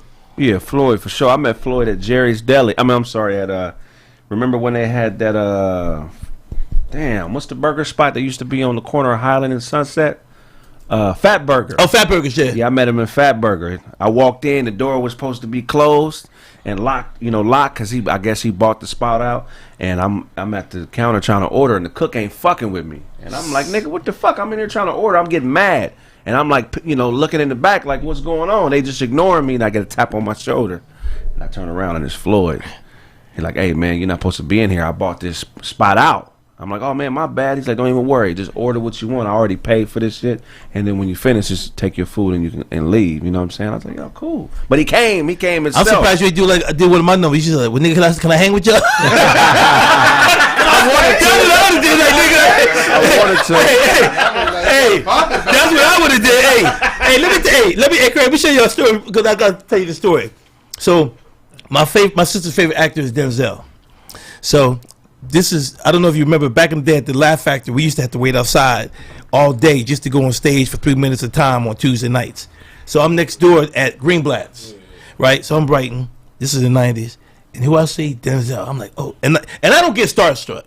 I hung with shit. I hung with a gang of niggas. I don't get, and I also made a promise that I wouldn't do it because that's kind of show you that you knew in the game. So I was like, I'm going to get starstruck. But I was like, oh shit, that's Denzel. Like, fuck this. So I go with Denzel. Hey, Mr. Washington, how you doing, man? I said, he said, yeah. I said, I was wondering if I could get your autograph. He said, well, I'm buying wine right now. I said, you're my sister's favorite actor. He said, well, I'll give it to you after I, pay for this wine. So I said, okay. So I go back to my seat. So he's still shopping. Then the motherfucker, I see him get the bottle, he got a case of wine, and then he's walking up the back, the back way in Greenblatt's. So I'm like, damn, this nigga didn't, he left. So I run up behind him. He's at his car. And I said, Mr. Washington, I thought I can get an autograph. He said, oh, yeah, no problem. I still got the autograph. So we gave it to him. I said, well, man, what's going on? He said, oh, yeah, I'm just having a little party tonight. I said, can I go? He said, nigga, you are a comedian. True story, bro. I feel like such a whole ass nigga. You should have asked. Can I go? Yeah, you should have asked Mayweather, man. You should have been like, yo, man, you should have said, money, man, I'm trying to, can I come? He was talking through his tears when he asked for the autograph. I don't want to know why you don't want to know why. Oh, man. Smash the like button, man. We're going to wrap up the show. DeJuan, tell them where they can find you, man. HotelBitch.com. A lot of good shit coming out. Got my new e-reader book coming out. I want y'all to do a breakdown of this little book I just put together. And yeah, we gonna look out for that. And I got a underground comedy show tonight for you motherfuckers that got the address. Y'all know where it's at. Hey, what's up? First of all, thank you guys. Promoted the show that. There's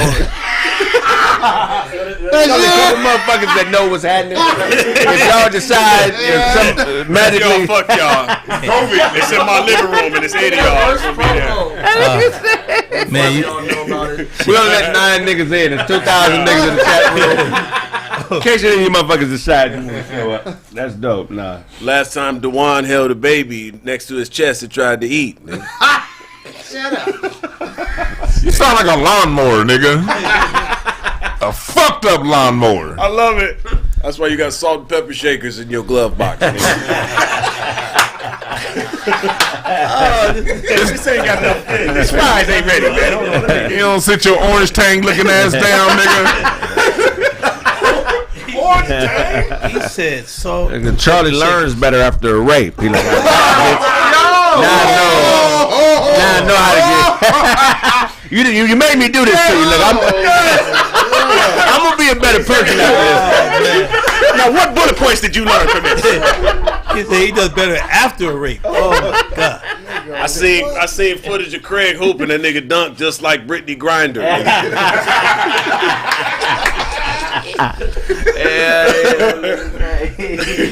Nigga said learn better after. God. Tell them where they can find you, Danny. You just told them. No, I just tell them where they can find the documentary. First of all, man, thank you guys so much for having me on your show, man. It's all good, man. I really had a great time, man.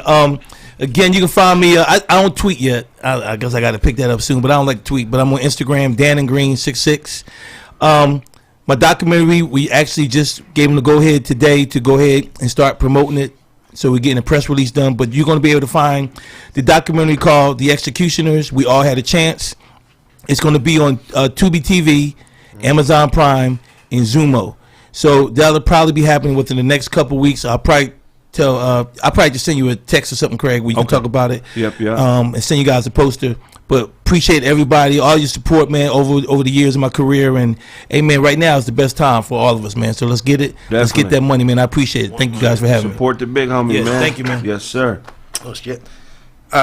Che be on spring. Take that nigga old shit, nigga.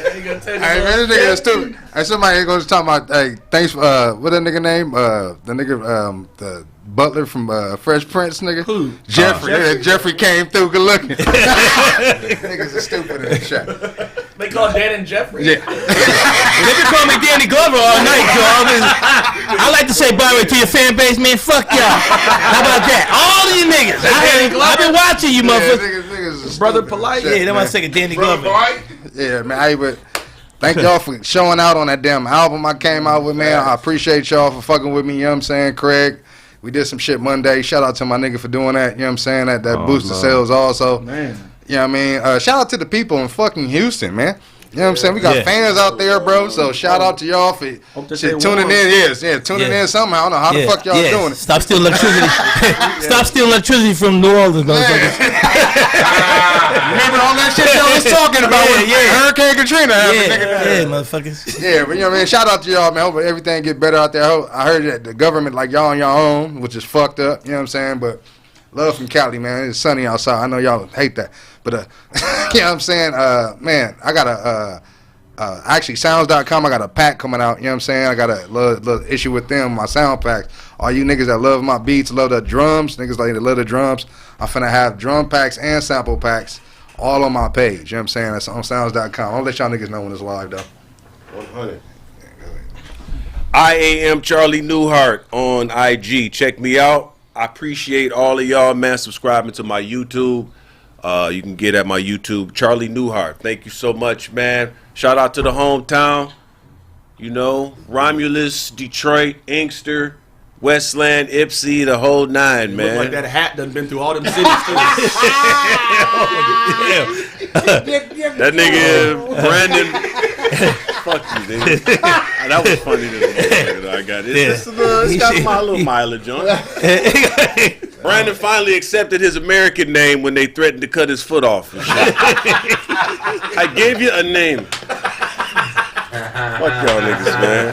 Nigga quote roots. That's the roots. Yeah, you know, Yeah, so fuck y'all.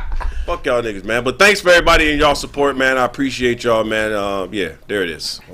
Yeah. Hey, yo, Chet, Ibukwenu. Hey! Y'all know where to find me. Regular_DOZ, man. I love everybody. Man, let's give it up for Dannon, man. Yes, sir. Man, Crush. I really appreciate it, man. Y'all I didn't know if I was gonna like these niggas, Greg. Because I saw your show, I was like, nah, I don't want to come on that motherfucker, man. Who was the one you were like, I know I'm not gonna? It was all you niggas. I don't like to discriminate, nigga. Go ahead and say but when I first saw the show, I saw the show. First of all, I didn't mean cut you off as you can say, but I saw the show when you had Zoe on there. Yeah. And so y'all was all in the back, and I was looking at it now. No disrespect to your man, but I was like, we was talking about when he was beating up Aries and all that, and I was like, but he kind of made me laugh. He's like, yeah, see, I'm 6'2". So y'all was like, so what? You 6'2"? Okay, nigga. Every nigga Yeah. So I love y'all. When I saw that, I said, at like 16. But when I saw that show, I said, I like them niggas in the back, so I'm gonna go ahead and do it. But appreciate it, man. Thanks so much for the love, brother. No, man. Shout outs to you, man. Go to the Patreon. The Kraig Smith is popping over there. If you're looking to buy a car, go to the website thekraigsmith.com. You want to book Kraig for comedy show? When it opens up, he's touring, y'all. We're really serious when we tell y'all this. So do it now because the calendar is piling up. Go to thekraigsmith.com for the website for the merch. If you want to put an ad in the commercial for the podcast, go to the same website. Go to the contact page, put in the description exactly what you're looking for. Also, we're still looking for barbers. Remember we were talking about that. If you're a barber in Southern Cal, hit up in the website or hit us in the DM. We about to debut some dope barbers out here. Kraig need a line. That spray. We looking for that. You said the spray? Hilarious.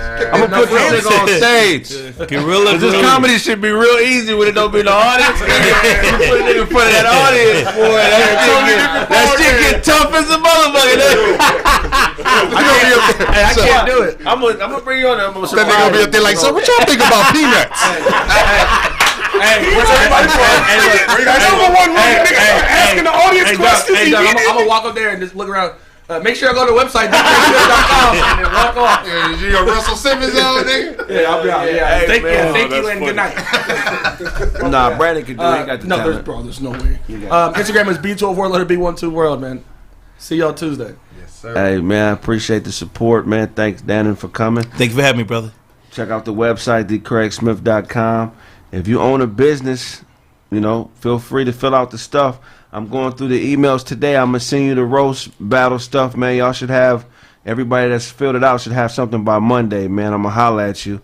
And then also, too, man, if you want to debut an album, hit the website, man. Facts. Album release Mondays, man. You can play your album for an hour. You can have a Grammy Award-winning, musician like Charlie Burrell, amongst others. You know what I'm saying? You never know who you're going to see on that Monday, man. I got some special guests lined up for y'all, man. If you got an album and you think it's dope, man, come on and come check us out, man. thekraigsmith.com. Fill out the contact info. We can set up a date for you to come in and play your joints. You know what I'm saying? Also, man, y'all been waiting on this album. I've been working on this Chill Withers. It's damn near done. I had some fucking slip-ups and stuff like that, but we on track to have it mixed and ready, man. So make sure y'all support that when it drops. Support Duncan Sapiosexual. Hey. Support 111111 by my boy Charlie. Hey. You know what I'm saying? A lot of music, a lot of comedy to come, man. Love y'all. If I owe you something, I'm not gonna be able to give it to you, but if you want it, you can get it from God, nigga. That's been this episode. Peace out. Yeah.